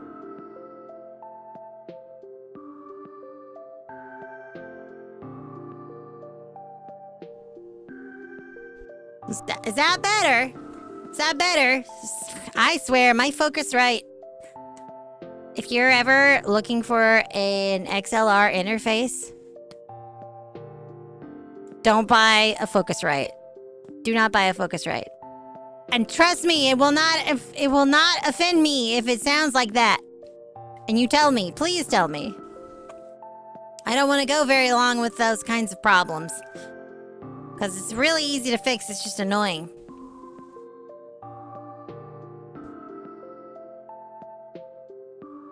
I mean, yes, it's amazing, thank you.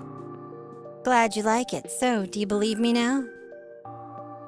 That I'm a wizard and I can use magic? Yeah, I don't think a normal person could do something like this. But I can. I'm a wizard after all. Yay! Huge smile on his face, Wizard spun around with me still on his arm. Hey, stop it! Sorry about that. I got a bit too excited. Whatever, just let's go back. We looked at each other, both confused. Something wasn't right. You showed me magic. You've proven yourself to me that you're a wizard. Since we are done here, we're going back, right? We are going back, right? What are you talking about? Of course, we are not done yet. In fact, we just started. The night is still young. We are going to have fun tonight. What did you say? Let's go to the next place, shall we? Huh? Where are you taking me? What are you doing to me? Here we go. Hey, you haven't answered my question. Wait. Once again, we moved, or rather, we teleported. This place. In front of us, there was a field full of sunflowers.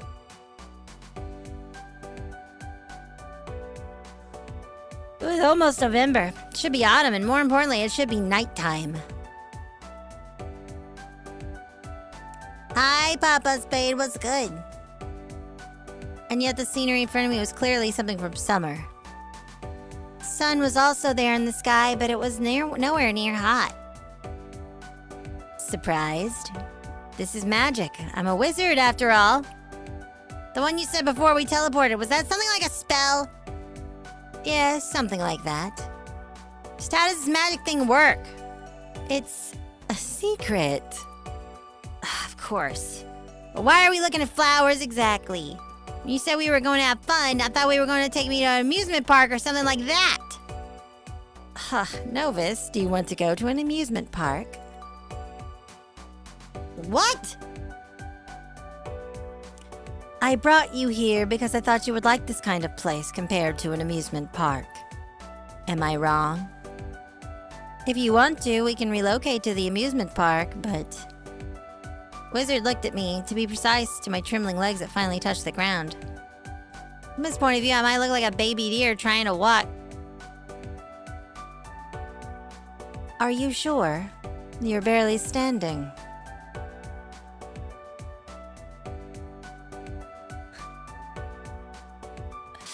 The controller video! The infamous controller video. Man. I'm never gonna live that one down. Whose fault do you think that is? Yourself. Yours! It's your fault! Is that so? I'm sorry, Novus. I just want to show you a great scenery. I didn't know that you would be scared. Will you forgive me? Fine. Thank you. Anyway, this place is okay. We don't have to go to the amusement park. Understood. In fact, he was right. I preferred a place like this. A calm place away from people and their noises.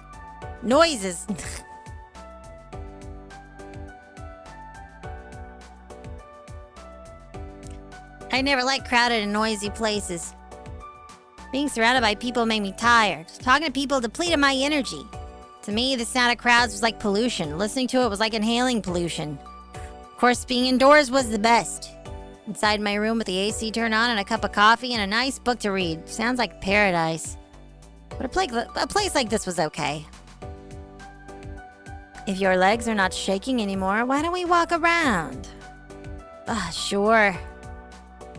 Two of us walked slowly, trying to enjoy the scenery around us. Wizard glanced around excitedly while I followed 3 steps behind him. The wind passed us as we moved forward, gently sweeping my hair. I stopped and looked at a big yellow flower. Sunflowers. It had been a while since I saw them. Every time I saw them, I was always amazed at how tall the flower could grow. It must be nice being a sunflower. Tall, big, bright, confident, positive, just like the sun itself. Too bad, I was only a flickering light in the night sky. Small and dim, like it could be eaten by the darkness any time. Someone once told me that young sunflowers are like human teenagers.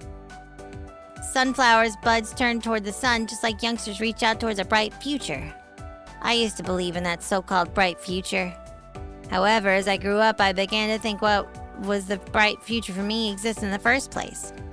That reminds me, this place looked like the sunflower field that I used to visit in summer.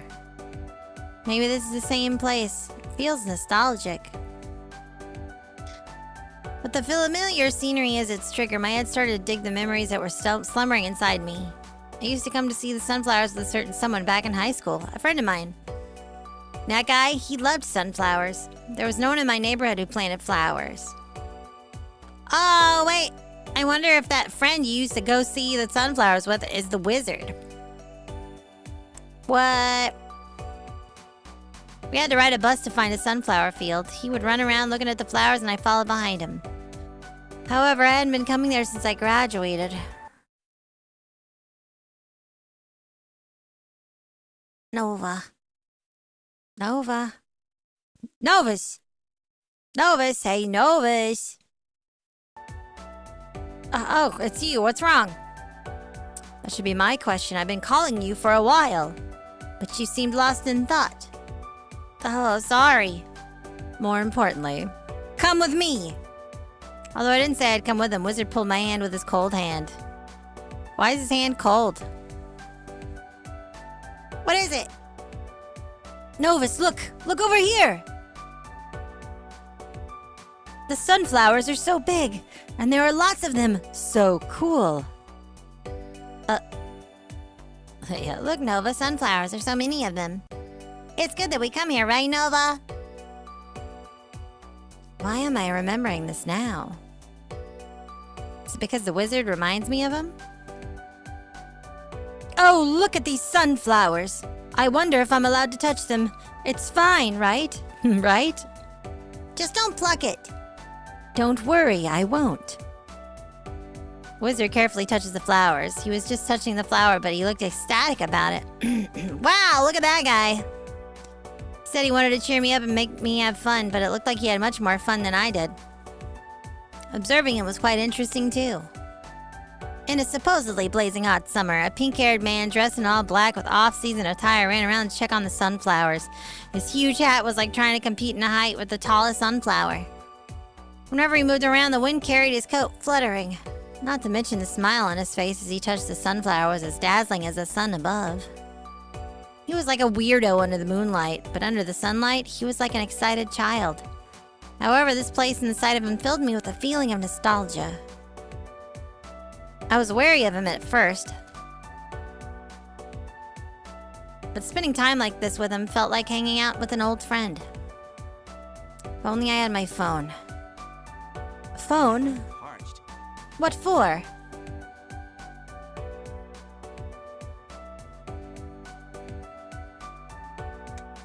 Taking pictures. You want to take a selfie with the sunflowers? I wanted to capture this fleeting moment so it wouldn't disappear from my memory. No, I want to take photos of the scenery. Oh, that's too bad. I left mine at home because you suddenly grabbed me. Can't you summon a phone or a camera with your magic? No can do, and actually it's prohibited to take pictures during magic time. That means you better burn all the things you saw here today in your memory. Yeah, I guess I will. After that, we walked around some more. It's probably the longest I had stayed outside and walked around this year. Looking up to the white clouds in the sky above, I thought to myself, this is magic, huh? This is actually not bad at all. It's quite fun and refreshing, a nice change of pace. I see your Final Fantasy XIV joke, Natalia. It's very fun. My attention shifted to Wizard. Going to a place like this once in a while is nice, isn't it? You should go outside and get some fresh air, you know. It's good for your health. How did you know? Instead of answering, he just smiled. Wizard, he was such a mysterious guy. He appeared and said he wanted to cheer me up. He was supposed to be a stranger, at least that's what I thought, but he seemed to know quite a lot about me. Is he a stalker? A fan? No way, right? I dismissed the thought. Even though he was indeed suspicious, I didn't want to accuse someone without proof. Well then, let's move on to the next place. We're not going back yet. This is like when you go out with your friends somewhere and they want to go to another place and you're like, I'm ready to go home, but okay. And then you go to the next place and hang out for like an hour and then like, we want to go to the next place. And you're like, what? Aren't we going home yet? No! And they do this like 3 or 4 more times. It's insanity. Oh, it's not even errands. It's just, let's go to this club. Now let's go to this club. Now we're going to go to this bar. Now we're going to go to this place. Now we're going to go to Taco Bell. And now we're going to go to this bar. And it's like, I want to go home already. I have video games I want to play. I need to talk to the people in my computer. Let me go home.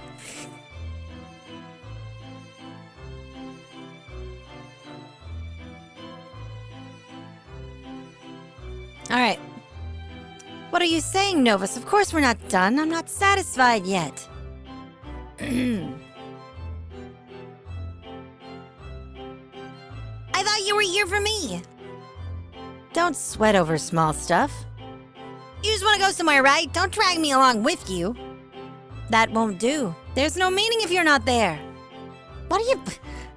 Okay, here we go again. Another teleportation, huh? From the place with blinding sunlight, we teleported to another place under the veil of night. It was the beach. I recognize that place. Our current location took only 30 minutes by bus from my home. Back in school, I often came here to look at the waves or just to enjoy the breeze. Sometimes a friend of mine would come with me. There was a time when we came here to see a meteor shower. It was a beautiful beach, but at night you could barely see anything. Not the surging, salty water that came your way, not its color. Not the far horizon. There was only a vast, unknown darkness. Even our footsteps on the sands were barely visible due to the dim lighting.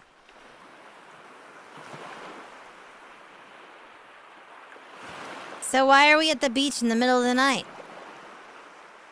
How about we run along the beach? To have a dramatic chase along the beach under the moonlight sounds romantic, doesn't it? Like a scene from a movie. You must be joking. Which movie are you even talking about? You're right. I'm just kidding. It's dangerous to run around in the dark. Glad to know you still have some common sense. What are you talking about? I always have common sense.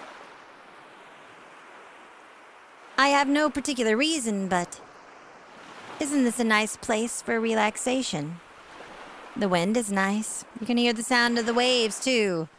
And the best part is... As he said that, Wizard proceeded to lie himself down on the sand, look at the sky above us. He stretched out his hand like he was about to grab something there, and then looked at me. Ah, the stars! Aren't they beautiful? It's dark and there's not much light pollution here, unlike in the city, so we can see more of them. We just saw them from the sky, but seeing them from below like this while lying down is also nice. Why don't you join me, Novus? Let's look at the night sky together. Fine. Following him, I rest my body on the sand next to him. Couldn't remember the last time I looked at the night sky. Maybe it was long ago. My eyes went wide as soon as I looked up. My mouth slightly parted as I gazed at the sky in awe. There were countless visible stars in the sky. They were bright. They were glittering. I could almost hear Twinkle, Twinkle, Little Star play inside my head. Alongside them, the moon was there, decorating the lonely and dark night sky. Hey, oi, if you join the Discord server, you'll get pings.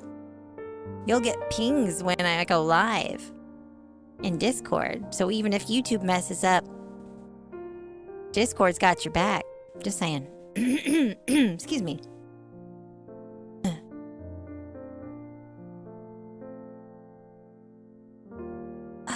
Amazing. Right. We can see more of them if the moon isn't as bright as now. What a shame. Is that so? I personally like the moon, though. I see. The sky was always there. Above us. If I wanted to see its brilliance, I only had to look up. However, I was always looking down while imagining how the stars would twinkle and how the moon would smile at me. Because more than anything, I was afraid to witness the darkness of the moonless night sky. Oh, Novus, Novus, do you see the star over there? I wonder what that star over there is called. Who knows? I know nothing about astronomy. Even though you were a bookworm. How did you know? Well, anyone can tell if they look at the shelves full of books in your room. Oh. Anyway, it's not like I know everything just because I read a lot, okay? Too bad. Then I'm going to name them myself. Look, those stars over there look like a boat. From today, you're the nice boat constellation. I'm so sorry. This is a gay scene between two girls from the show Buffy the Vampire Slayer. I'm not saying that the writer of this was inspired, but I am saying this is so close to the same thing.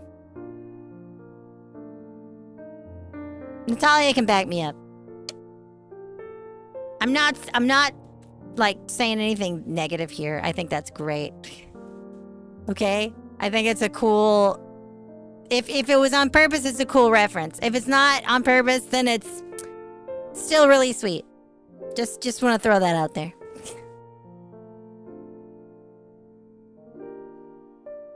Wizard pointed at the group of stars on the left. What are you even talking about? It doesn't look like a boat. Can't you see they're making a boat shape? That triangle over there is the sail, and the trapezoid below is the body. Nope. Oh my god, it's Willow!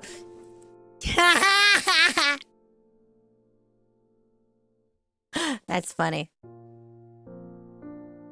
I'm sure that it looks like a boat, though. Oh! His hands move slightly to the right. His fingers trace the stars forming a certain shape. That one over there looks like a star. I name you the Big Star Constellation.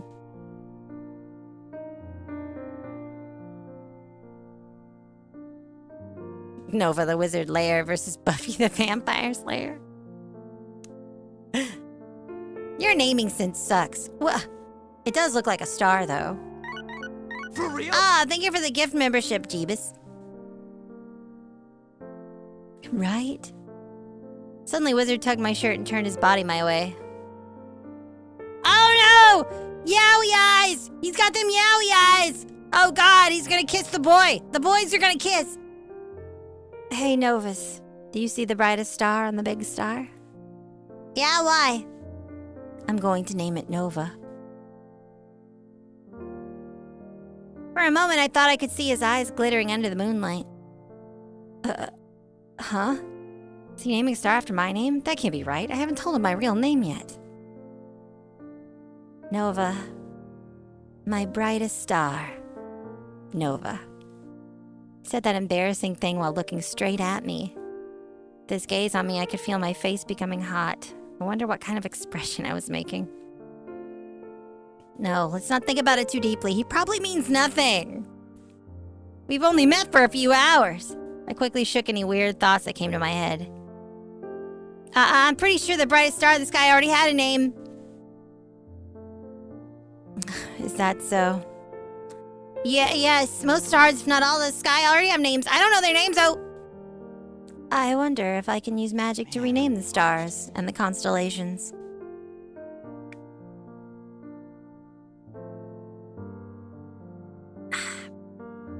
Thanks for the hydration. Make sure y'all are also hydrating yourselves. Then each of us can name our own star. How's that sound? Interesting, but let's not. I thought you would be on board. What makes you think so? But if you can do something like that, I'd rather ask you to bring me to the moon. The moon? Yeah, the moon. Should I try? Maybe, just maybe, the moon you longed for can come to your side even just for a while. On second thought, let's not do that. I read somewhere that the moon's gravity can affect the tides. We are on the beach now. Let's not risk it. Whoa, suddenly someone is talking about science. I thought we were going to talk about magic and dreams and hopes. Can your magic do those things, though? Renaming stars, calling the moon? Nope. I should have known. Even if magic can do that, it's not how magic should be used. Magic is meant to make others happy. Oh, but if that will make you happy, then I guess I can try. No, thanks. It's a joke. You and your jokes. His jokes aside, something he said caught my attention. Magic is meant to make others happy, huh?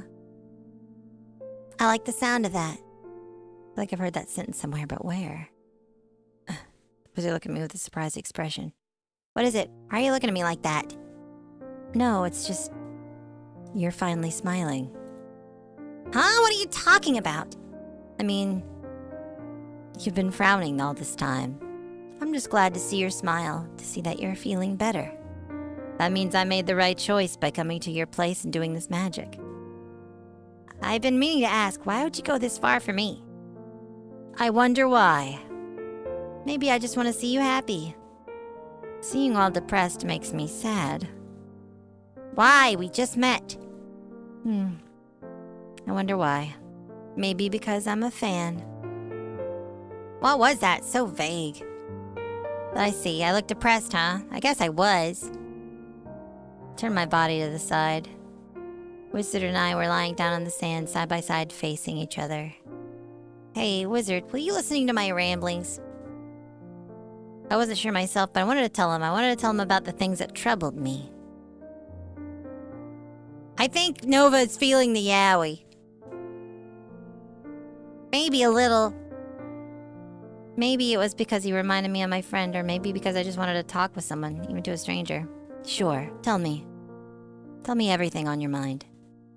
I don't know how much you know about me, but actually, I'm a novelist. Back in high school, my friends submitted my work without my knowledge under my name to a writing contest from my current publisher. Somehow, I won the gold prize. I even got this job because of that. But things turned hard after that. People's expectations were getting higher. One award. I just won one award. People thought I was a genius who could produce a masterpiece every time I wrote.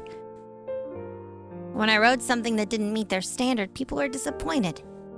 On social media, I saw people trashing my work. They said the writing was bad and that I've fallen from grace. I can't stand it. Because of that, no matter how much I want to write, I can't think of anything. The idea just won't come. It's like there's a huge wall in front of me, obstructing my way. I don't know if I can write anymore. What if I write the same boring stuff? What if I fail to meet people's expectations again? I see. Wanting to meet everyone's expectations, that must be hard. Yeah. Magic. I think it will be great if I can be a wizard too. Maybe I can make people happy if I can use magic. Right. You can do that, right? If you are really a wizard, can you just cast me a spell so I can magically write masterpieces? If I do that, will you be happy? Can you proudly tell people this is my work? No, right? Because that's not what you're writing for. Novus, you are a human. Humans are not perfect. And there's no way a human can produce the so-called masterpiece every single time. The word masterpiece will lose its meaning. Sometimes what you created can resonate with many people.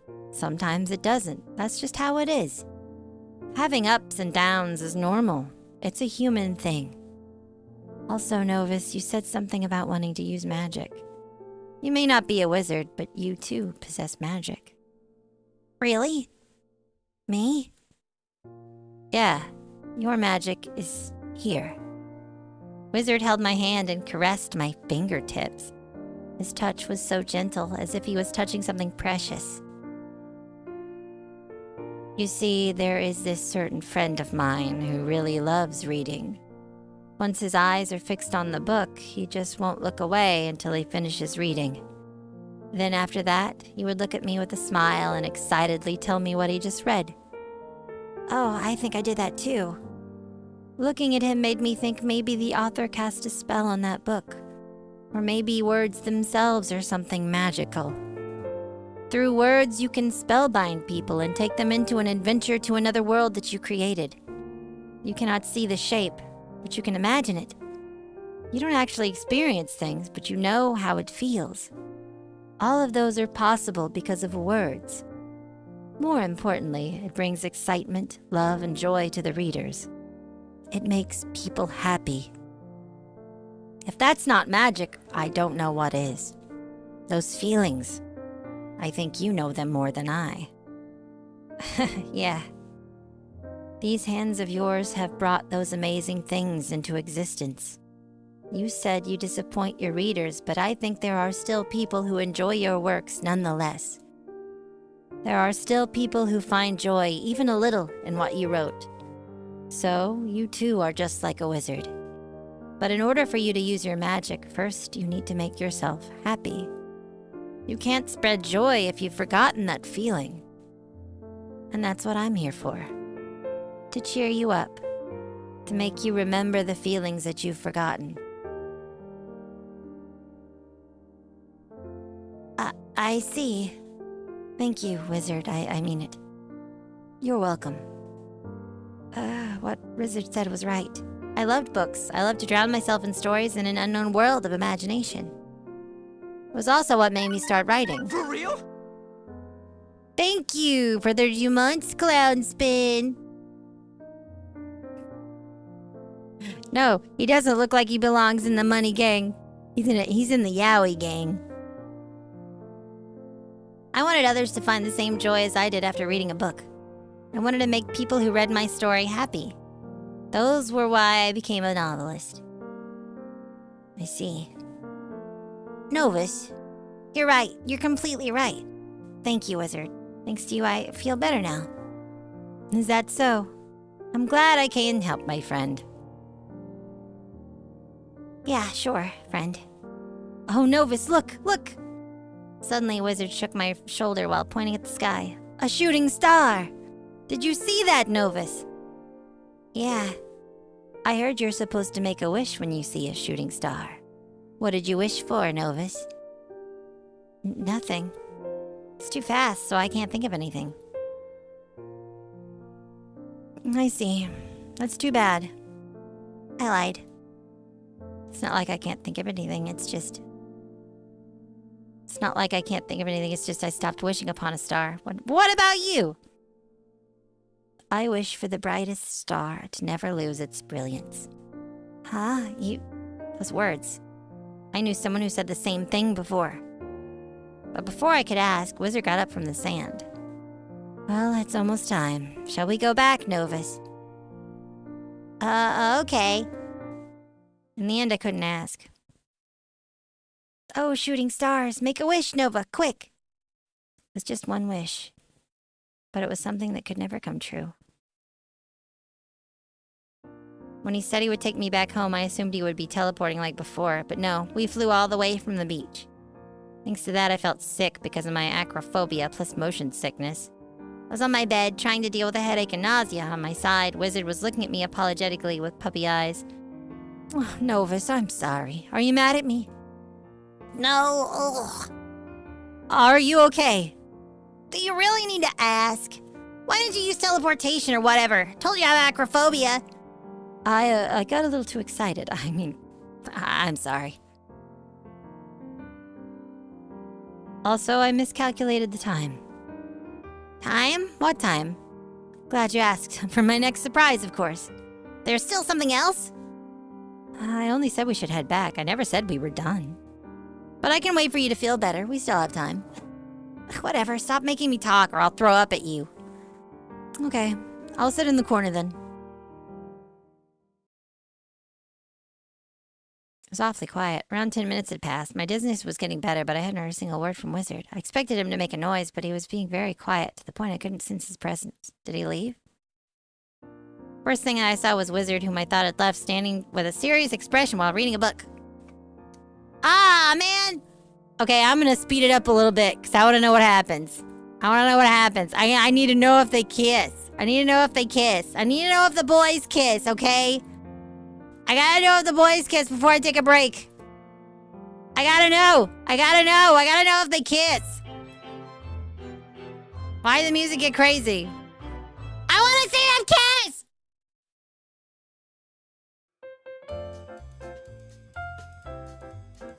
Oh, it's his birthday. Happy birthday. Happy birthday. Birthday kisses. Birthday kisses. Kiss already! Come on! Yeah, he's your friend from when you were kids. Yes, childhood friend, and now you're gonna be lovers. Yes, let's go. Kiss already. Kiss, smooch! Smoochy, come on! Come on! Ah! I'm dying! This is torture. There's a word for what is happening here. I'm not gonna use it right now. I think you guys know. Come on! Alright. I'm gonna save it.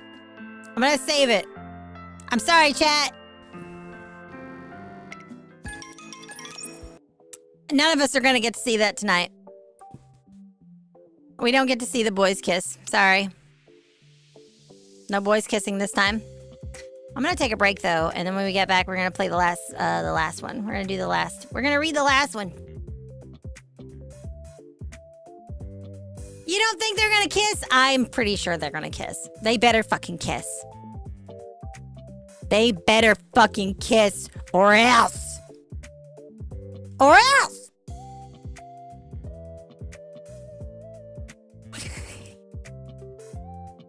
Ah! Okay. Boy plus girl? No, it was two boys. It's called Yowie. Those boys were gonna kiss. Smooch. Smoochy, boys, smooching.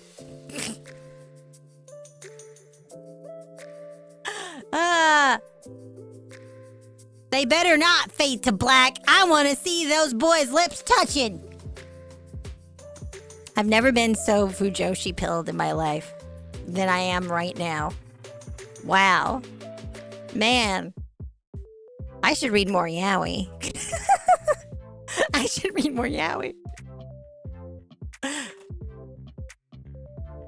Alright.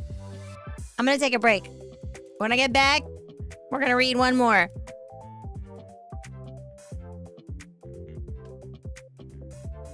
Yeah, the rotten girl, get rotten girl Chizu time. I swear I never sin again. I like that song. But my patience running thin. I need to see those boys kissing. Yeah, tell them to kiss, smooch. Okay, I gotta go. I'll be right back. Don't go anywhere. Hopefully this doesn't break stuff.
I was muted. I was barking. I came in and I went.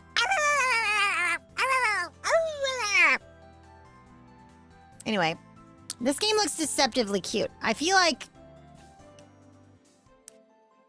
something bad's gonna happen. I feel like it can't possibly be this cute.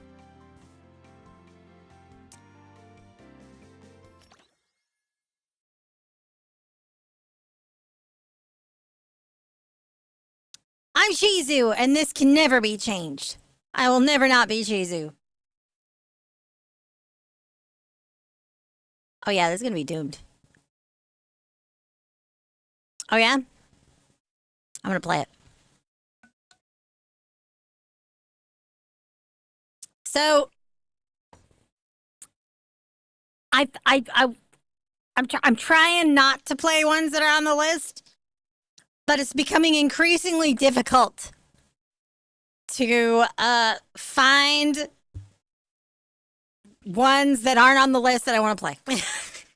So next week, I'm probably just gonna play the three I play next week are probably just gonna be ones that are on the list because I can't do it anymore, which is fine. Let's showcase some stuff, but for now we're gonna do this one. I feel like this one looks. I feel like looks are being deceiving right now. It looks so cutesy.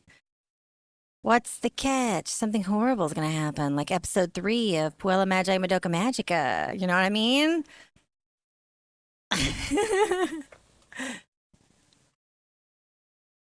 I'm Chizu! Alright, I'm gonna turn this up just a little bit. Please never forget how much I love you, Chizu. Okay. Okay. Oh god! Right off the bat, it's like, haha, you thought! I try to cry out, but the only sounds that escape me are gurgles of pain. I hear the sounds of flames, somewhere past the blood rushing in my ears. My skull made a cracking sound when it hit the wall, the force of the blast having thrown me back a ways.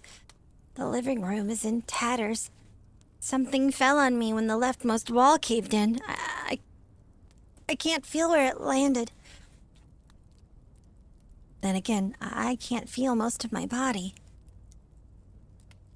Is this situation salvageable? Am I? To say my attempts to move were met with resistance would imply that my body even tried to listen. Somewhere in the room, as my world flickers, a pair of feet approach. Despite the level of damage to both our surroundings and myself, they lack any real urgency. Oh dear. I might have overdone it. The person sighs deeply, evidently exasperated. While seeing you like this is novel, there's not much we can do together like this. Sorry. I'll make it quick, all right? I try to look up at the figure, though the attempt only serves to drive an ice pick of pain through my sockets. They move away from me and return. They crouch down, gently taking my hand. They kiss the back of it. See you soon. Hold still. The world cuts to black in an instant. A soft groan escapes me, but when I open my eyes, only phantoms of the previous pain linger. A phantom pain? You don't hear a word they say. Sorry, I had to. I had to.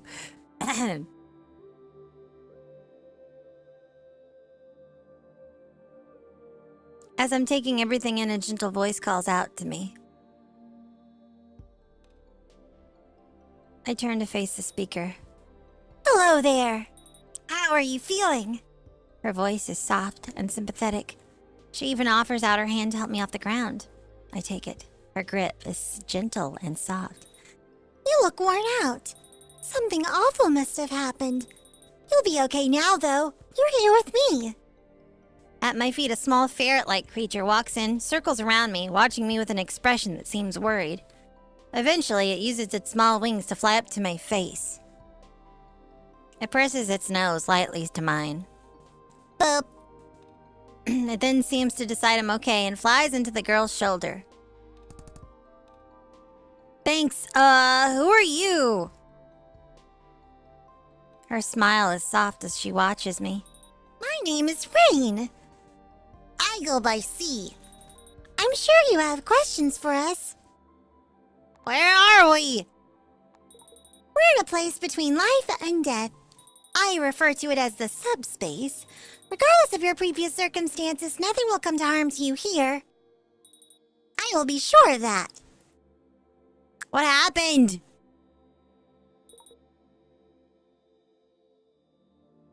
I don't really know. I don't have access to memories prior to your arrival here. But you look a bit shaken up. It must have been hard for you. Rest for a while if you need to. C quietly flutters to my shoulder and wraps around my neck like a scarf, nuzzling my cheek. I can't help but feel calmed by both of them, giving the ferret's ear a gentle rub. C stays there for a while before returning to Rain. What are you? I preside over rebirth in this realm after death. I don't know exactly what that makes me. But you can call me a special kind of magical girl. I help. Can I also be a magical girl? Rain looks taken aback by the question, then begins to giggle. You're so cute. I'm sure you can do anything you set your mind to. I'll look into it for you, though.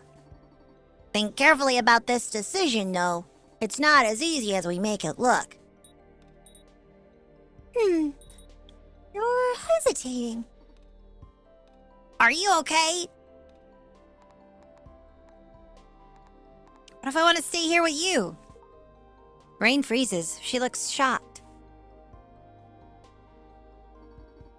We'd love it if you stayed, but you've got a new life to live. We can't possibly keep you from that. Oh. Take your time, but seriously, you'll be fine, and so will we. Since I control rebirth in this realm, I've gone through the necessary steps to reincarnate you. Just tell me when you're ready to go. What about you? Don't worry about me. You won't remember it, but I'll be here next time. Try not to come back so soon, okay? I'll try. Well, no sense in holding you here any longer. Are you ready to go? I think I am. I wish you a happy next life.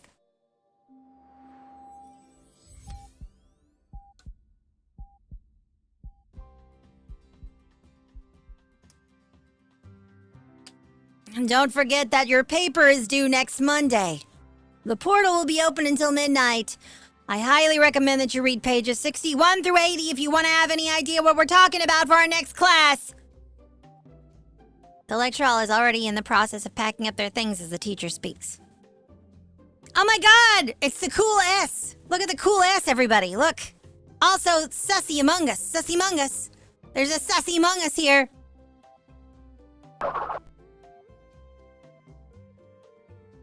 Man, I'm parched. Why are we here so many letters? Isn't this math? Stop doing maths! This is an English classroom! What? For real? Thank you for the sub, Demivolt.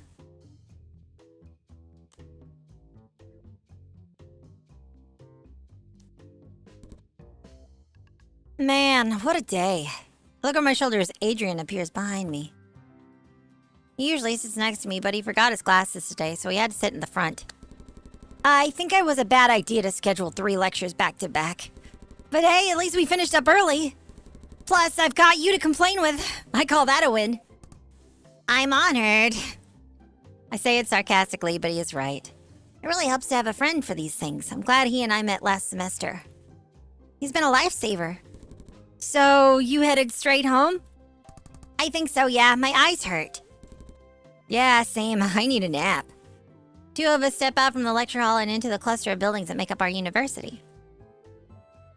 I shrug my turtle shell of a bag back up on my shoulders as I look around. It's rainy today. Ugh, muggy too. Fastest way home is the overpass over in University North Street. Whoever named it could have afforded to be more creative. It isn't very scenic, but I think today is about more about efficiency.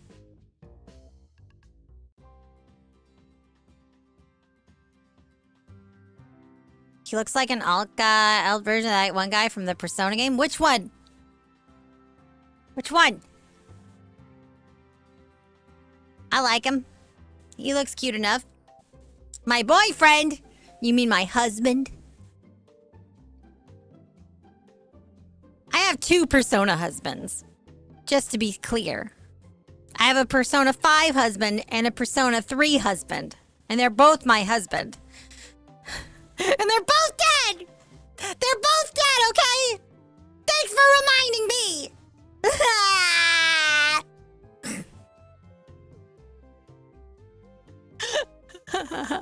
Oh, man. What do you mean cheating women? First of all, it wasn't at the same time. Second of all, they would totally be cool with it. They would totally be cool with it. I would never do that without consent. Duh. My mom doesn't let me date. You're right. My mom doesn't. 2 husbands mean 2 hands for holding. That's so right. Belle knows what's up.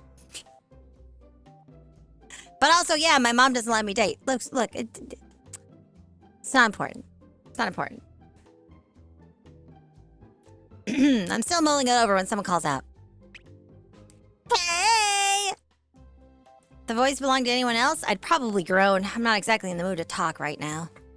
But the voice belongs to her, and because it does, I instead feel a little lighter. I turn towards her and smile. Sarah, good to see you. What brings you to campus? Everything okay? I know you like the rain and all, but it's pretty humid.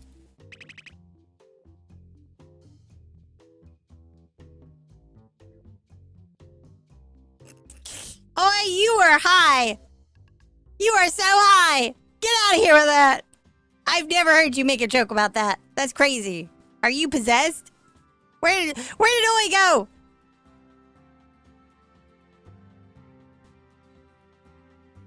Anyway. Humidity is the worst.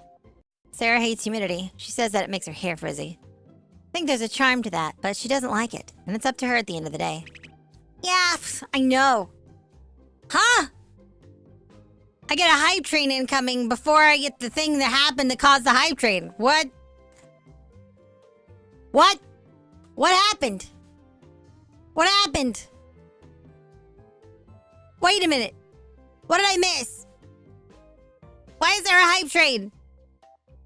What did I miss? Wait a minute. Why is there a hype train? What happened? I didn't see anything else happen first. Am I missing something? I'm very confused. Where did it come from? For real, though.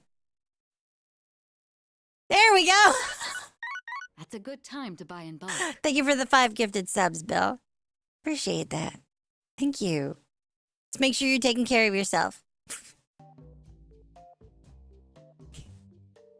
She casts an annoyed look upwards as though the weather has chosen a spider, and her specifically. Still, she looks back to me with a grin. But today is your long day, yeah? So I wanted to cheer you up. She reaches into the clutch she's holding and hands me a small paper bag. Smell reaches me before I even looked inside, and as Adrian looks over my shoulder, I know he smells it too. Is that bread? Yeah, sourdough bun. It's a favorite of mine. The bag is still warm too. Sheesh. We've known each other for too long, huh? Not long enough, I'd say. Oh! Thank you for subbing. Ah, look at that! Man, y'all are making me hungry. Y'all are making me hungry. Thanks, Sarah. Seriously. Of course, no problem at all. I'll treat you to some chai this weekend. Her favorite in exchange for mine. I already know where to take her to. Sunset Book Cafe's been her go-to since high school. No need to treat me, but I'll take you up on hanging out. Sounds like a plan. She finally realizes there's another person with us and jolts upright with wide eyes. Oh, hello! Is this the friend you told me about, Volk? She looks up at Adrian with a curious expression. He looks curious right back. It's, Adrian, yeah? I heard you took notes for Volk when he was sick just before finals. Thank you so much. Next time I'll bake something for you, too. I can see Adrian trying to process all of this new information at once. I try not to laugh. Adrian, this is Sarah. She and I go way back. I think we were 5. What? No, Chizu, we were 4. Did you really? No, I haven't forgotten. I'm just messing with her. She realizes it when she sees the look on my face. Rude! I laugh and give her shoulder a friendly knock. You're impossible, you know that? Oh, did you call him Volk? You have a secret identity I should know about, Chizu? All right. It's short for volcano. Volcano? Why? I guess it just had to be there. Too much volcano. Too much volcano. Volcano. Too much volcano. If you know, you know.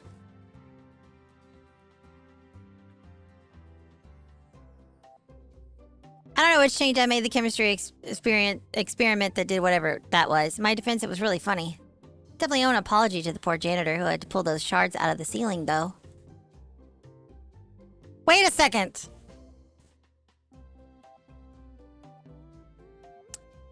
I'm not gonna think about it. I'm just gonna keep going forward with this story and see what happens. If you say so. Despite the raised eyebrow, he has a smiling face. You said you'd bake something next time. How long have you been doing that? Oh, do you know the bakery on the south end of the University Plaza? It belongs to my mom, so she taught me when I was really little.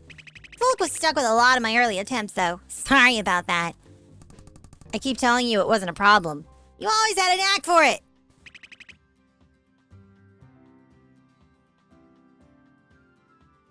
I appreciate you saying that, at least. Adele will ever convince her that I truly mean it. You two really are close, huh? I assume so, since she puts up with my bullshit. I'm not putting up with anything, and nothing you do is bull. You can say shit, it's alright. She pouts slightly and looks away. She's not allowed to swear at home, so it isn't easy for her. Come on, it's just a word. Do it, coward. But please, Alright, it's fine. You made your point. I think I made mine too, honestly. What with my bullshit and all. I appreciate it, though, really. She sulks at me for a little longer, but then her face relaxes. I wouldn't trade it for anything. You know that. You two are adorable. Huh?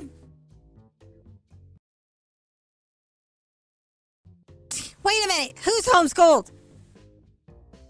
Because she can't curse at home? I don't want to make any more jokes about homeschooled kids. They've got it hard enough, okay? They've got enough trouble. The number of people who told us we make a cute couple is, to put it mildly, extensive. Sometimes I think they might be. I don't know. I guess I just wonder.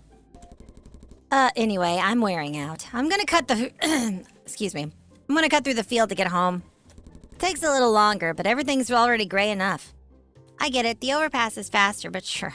There is something pretty miserable about it in the rain. Adrian is pretty sensitive to that kind of thing. Sounds good. I'll take the overpass this time and we can catch up tomorrow. I'll come with you. I know if you learn anything interesting. Assuming you've actually retained any of it. I guess we're gonna find out, huh? I'll probably have more to say tomorrow once I've had time to think it all over, though. Maybe you should tell me what you're learning instead. I'm not sure that's a good idea. You really don't want to hear me talk about the troubles for 3 hours straight. Bet. I'll start the timer when you're ready. Yo! Thanks for the hype train, everybody. Really appreciate that. I can't wait for Chismas. You guys aren't ready for Chismas. Oh my god, Chismas is gonna be so good this year because you know what's gonna happen? There's gonna be a big surprise! There's gonna be an announcement. Probably in the next 2 weeks. Maybe 3. Very soon, I will have a date for my season 3 new model debut. I will have a date. An announcement about the date that it is happening. Oh my god!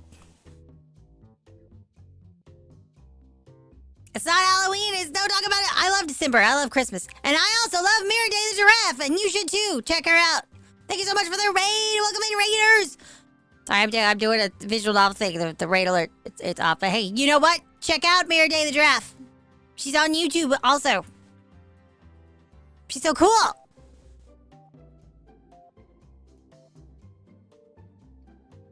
Mary, do you like Christmas? And giraffe fans. Do y'all like Christmas? Do y'all like Christmas? I love Christmas. I've already got the Christmas radio primed on my phone. I can show you how sometime, Mary. It's weird though. It's weird. The way it works is so weird, but I can show you sometime if you want. Yeah, I love Christmas. I love Christmas so much. Maybe I'll do another Christmas karaoke. Chismas karaoke. The lo-fi channels. There's this one. There's a radio station from where I used to live when I was a little kid. When I was a little girl. That I used to listen to. Because after Halloween. Like November 1st. Starting on November 1st.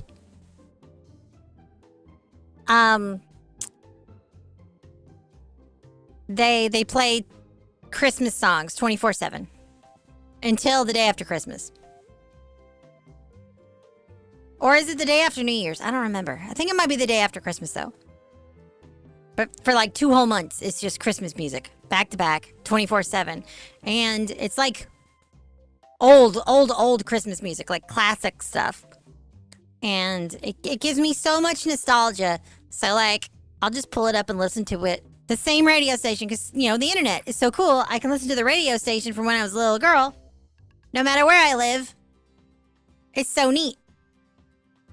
Oh, absolutely. Driving in the car with that stuff. It's so nostalgic. It's so nostalgic.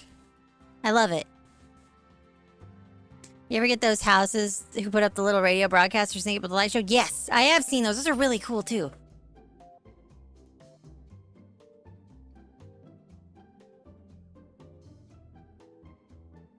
The fox, the giraffe, and the what? The fox. Oi, what are you talking about? But thanks again for the raid. Mirror Day, if you need to get some rest, please do. Please take care of yourself. I know you're doing a subathon right now. Please take care of yourself. Get some rest. And thank you so much. You're so rad.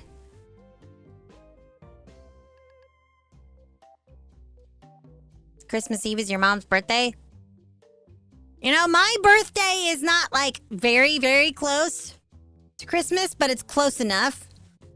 When I was before my mom adopted me, and it was just me and my dad.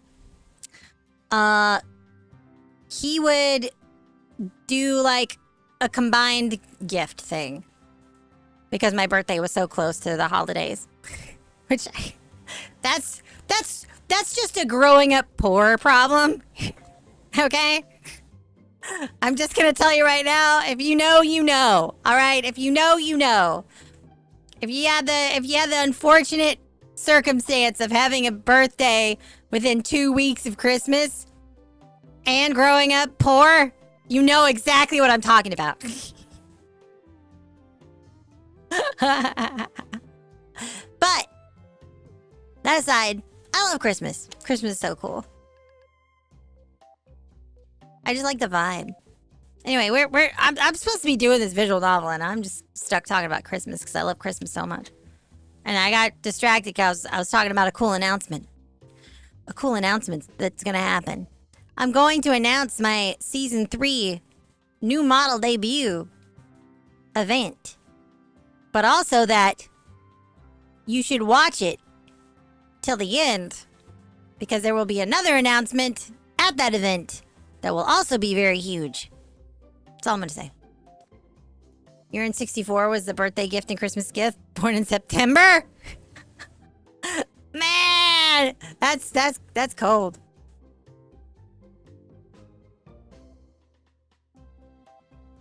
But I bet you enjoyed that in 64.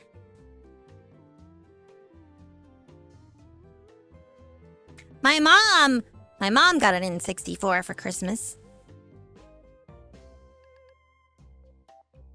But she is also kind of adopted like me.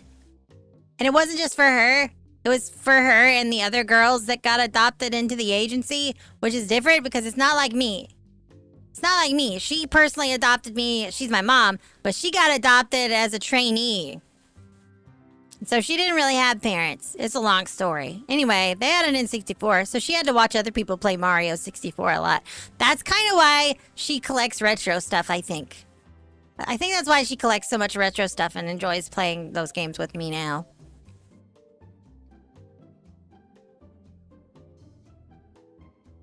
Star Wars Pod Racer? I don't remember that one. I don't know if my mom has that. I played it on the Dreamcast, but I don't think I played it on the N64.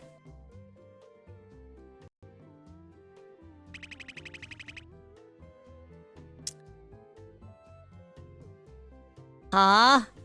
Can I go back one? 1600s of background of 3 hours, probably get through the actual conflict started in 1960s. Talk about Silent Hill F again. Now this is pod racing. Do you remember?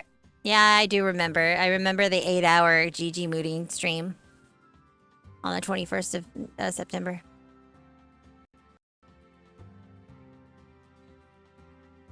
Oh, Gabriel, I think you're fine. Look, comments like that are fine. Like, deep discussion about religion is not really a thing I want to do in the chat or on my show. But, like, just, you know, little things like that is not a big deal. It's fine.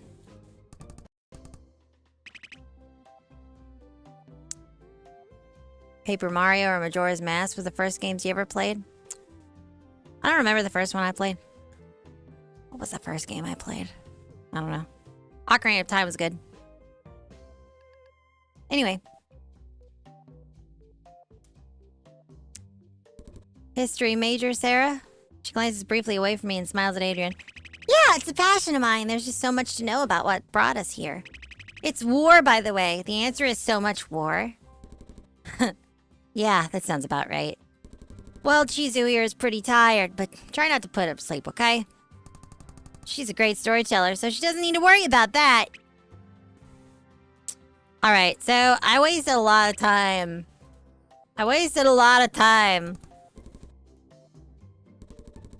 And, like, it asks what your name is.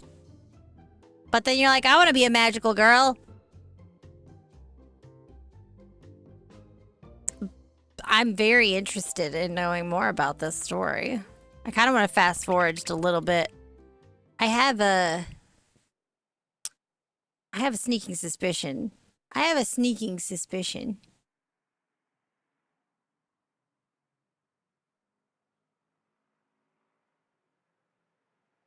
Quick recap. So it started off, there was a fire. Our house was burning. And some girl came and, like, killed us. And mentioned something about starting over. And so now we're in a loop.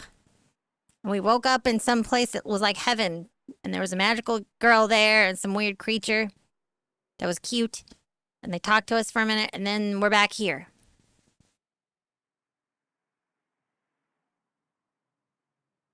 So now I want to know what's next. This background, is this based off of a real place? Because this looks eerily similar to a background. And I don't mean like one-to-one. I mean the location looks the same. Not the art itself, but this location looks eerily similar to a location in a visual novel I read a few years ago. Like it's based off of a real location. Is this bridge based on a real place? Because this shot reminds me so much of Loopers. Anybody here ever read Loopers? I still need to finish that. Yeah, the one with the time stop, the time loop thing. And it is very Groundhog Day. It's the same day over and over again. Yeah, there's an environment there that looks like this, but like it's not obviously it's not like 1-to-1. I'm not saying that. I'm just like wondering if this is based off of a real location. That happens a lot with anime. A lot of anime that happens in different places around Tokyo they have similar looking backgrounds because they're based off of the same real places. That happens a lot. Looper the movie? Oh, Loopers. Loopers is a visual novel. The movie is good. I like that movie. It's art imitating life, which is great.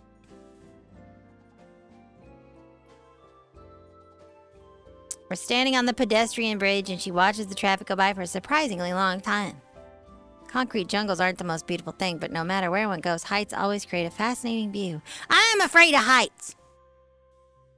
That's why I only hover. I don't fly, I only hover. Also, I don't even know if I can fly. I just hover. But my mom told me to stop hovering, so I don't do it anymore. Scares the kids at school. Scares the other girls at school. I guess I was just thinking what Adrian said. You might need to be more specific. Sorry. Just I start to worry she steals herself. I think I like you. You only think? The retort is almost instant, but then what she actually means by that hits me. Or I can follow up, however, she takes a deep breath. No, I don't just think. I know. Chizu, I love you! The two of us stare at each other for a long time as the words hang in the air. The longer the silence stretches on, the more anxious she looks. Well, unfortunately, it's not Yuri right now, because the main character is currently a guy. But I have a sneaking suspicion about something. I'm gonna keep it to myself for now, though. Times she spent walking me through English and math, and the times I walked through the sciences. Periodic table comes to mind as she started creating characters for every single element in it. Oh, that's so cute. Am I going to China? No, but I'd probably like to visit. I think it'd be cool to visit China. I'm not trying to take it away from you. I'm sorry, I'm not. Her mom wasn't, of course. Okay. So we're learning a lot about her history. We're reminiscing in this moment about the history a lot.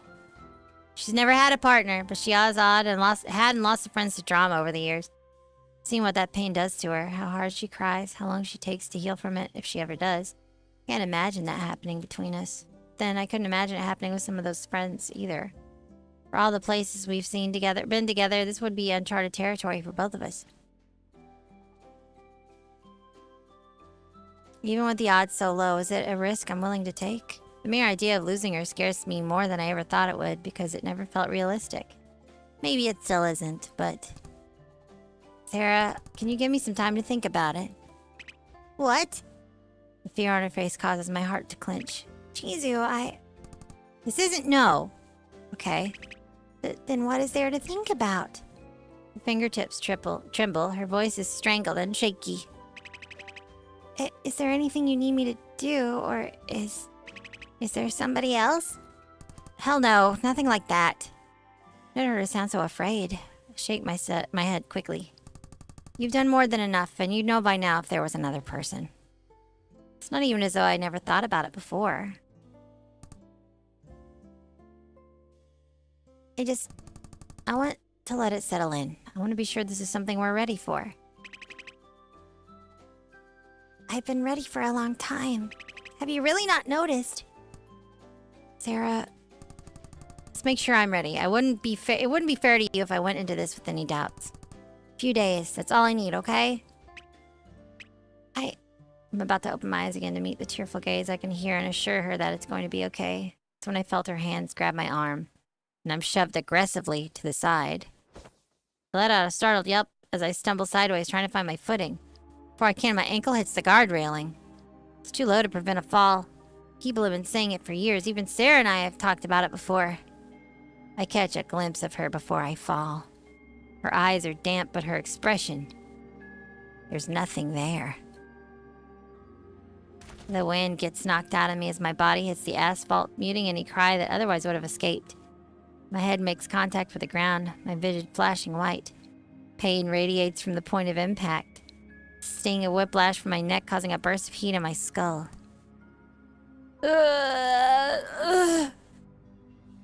My ears are ringing. Beneath it, my heart hammers in my chest, confused but trying to keep up with the sudden rush of adrenaline. Difficult to make my body move. It all happens so quickly that everything is in overdrive while simultaneously unsure of what is actually supposed to be doing. The world is spinning far too fast. I'm only just managing to draw a breath, barely able to roll onto my side when I distantly hear voices screaming in horror from the overpass. Do these things even count as guardrails? They wouldn't stop a fall. I think they'd just sprain your ankle on the way down. Yeah, I don't know why the city hasn't done anything about it. Maybe because the fall isn't lethal? I guess, but that hardly matters if you fall straight into traffic. I find myself staring directly into the headlights of an oncoming truck. Even if I could run, I wouldn't have a chance. It's Truck-kun! It's Truck-kun, you guys. Truck-kun, no.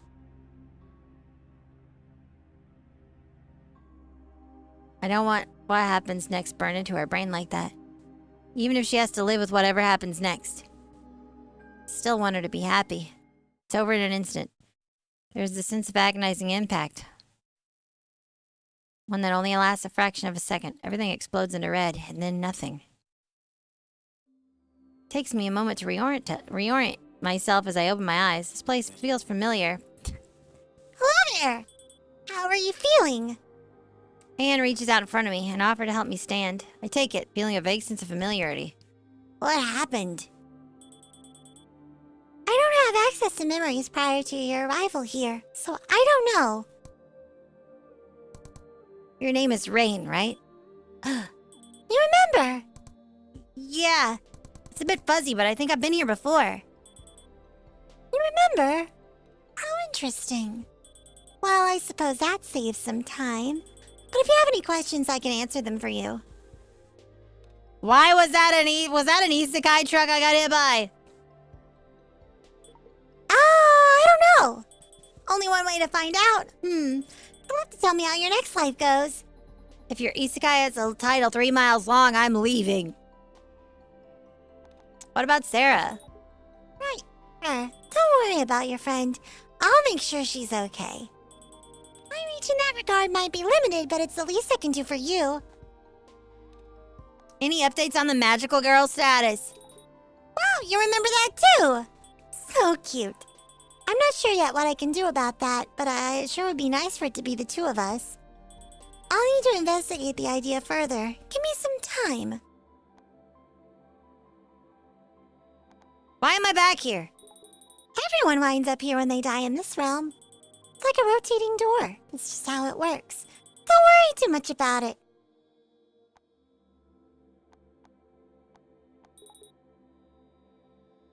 Thank you for the super chat. Yeah, foreign chat currency jump scare. Oh my god. Foreign currency jump scare if... I'm so scared from those big numbers. Thank you. Okay. Thank you so much for the super chat. Seems like, to me, like it's you who's been going through some things. So don't fret about me, okay? Things have been business as usual. This is not your first time here. I'm genuinely curious as to how you're remembering it, though. That doesn't usually happen to anyone. Do you remember your past lives, too? Oh, sorry, I shouldn't get too excited. I'll get ahead of myself. You know, people don't usually remember me when they come through here. It's an interesting change of pace. Hey, Rain wants to know what you think of her outfit. Hey! You don't have to tell them that! Your outfit? Definitely suits a magical girl. You're a magical girl, right? It definitely fits the status. Seems like it'd be difficult to put on in the morning, though. Or do you have a transformation? I hear some do. Oh, I haven't used my transformation in a long time. Now's not really the best time, though. You're right. Maybe some other time. Seem a little more comfortable than you did last time. It's nice to see. You good to head out now? Gotcha. Off you go. Is this like egg theory?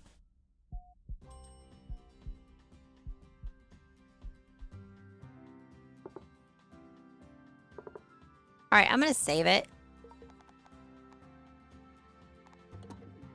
And click a few spaces to see. Huh. Or that movie! Y'all know that movie with Ryan Reynolds? ᴠɪᴅᴇᴏ, thank you so much for the 5 gifted subs. Holy shit. Make sure you're taking care of yourself too, though. You know that movie with Ryan Reynolds and that one lady? That one comedian lady? Where she's like God, and he's like reliving, like going through different like existences or something. It's just like she's playing The Sims with him, but she loves him or something. Or is it the other? No, it's the other way around. She's not real. She's part of the simulation, and he's the god. And he keeps playing over and over again because he loves her, but she's not real, but she is real. It's a whole thing. I like the premise of this, and I kind of want to check more of it out, but I'm out of time for tonight. I'm out of time for tonight. Anyway. Yeehaw, everybody. Tomorrow night, we will be watching some scary movies. I think we might watch 2 scary movies in Discord, so please consider joining the community Discord server. This is open to everybody in the server. We're gonna watch 2 movies, probably. The Ring, the Japanese version, and ᴠɪᴅᴇᴏ, which is probably my favorite found footage scary movie. It's really good. It's really scary and creepy, and oh my god, it'll keep you up at night. Ooh, just like me, but not in an exciting way, more in an existential dread way, which is just as good in some cases. And some people also claim to have feelings like that after a night with me, but that's neither here nor there. Anyway. Let me, how do I, title, yes, go to the title, go to the exit. Let me see if I can raid somebody.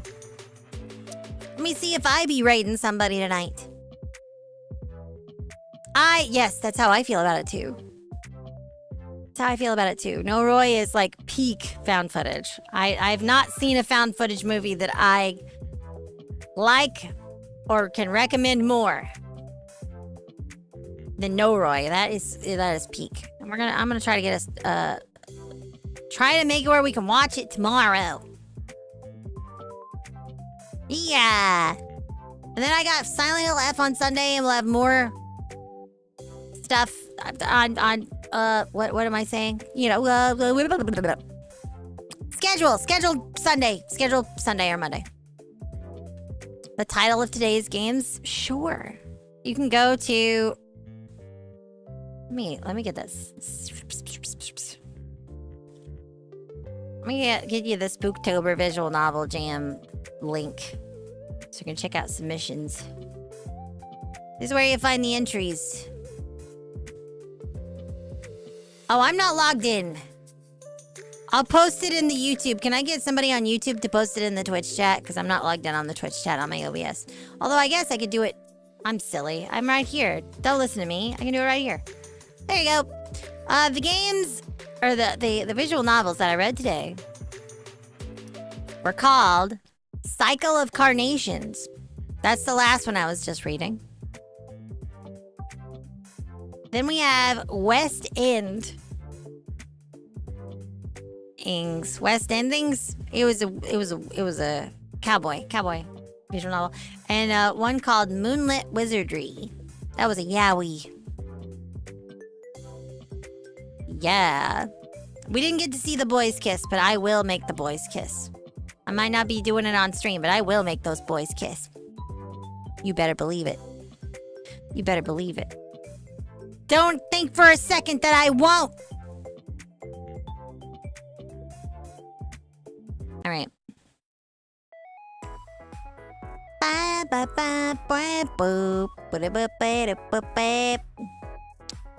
All right.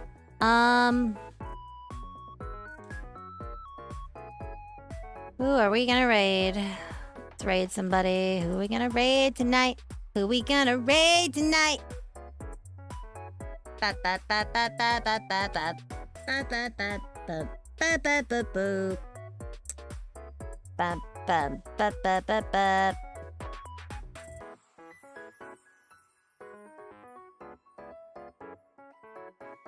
think we're gonna raid somebody who played a spooky game called Deadly Premonition. This is an old pal of mine that helped me out a lot when I first started out streaming with Chizu. I'm Chizu, by the way.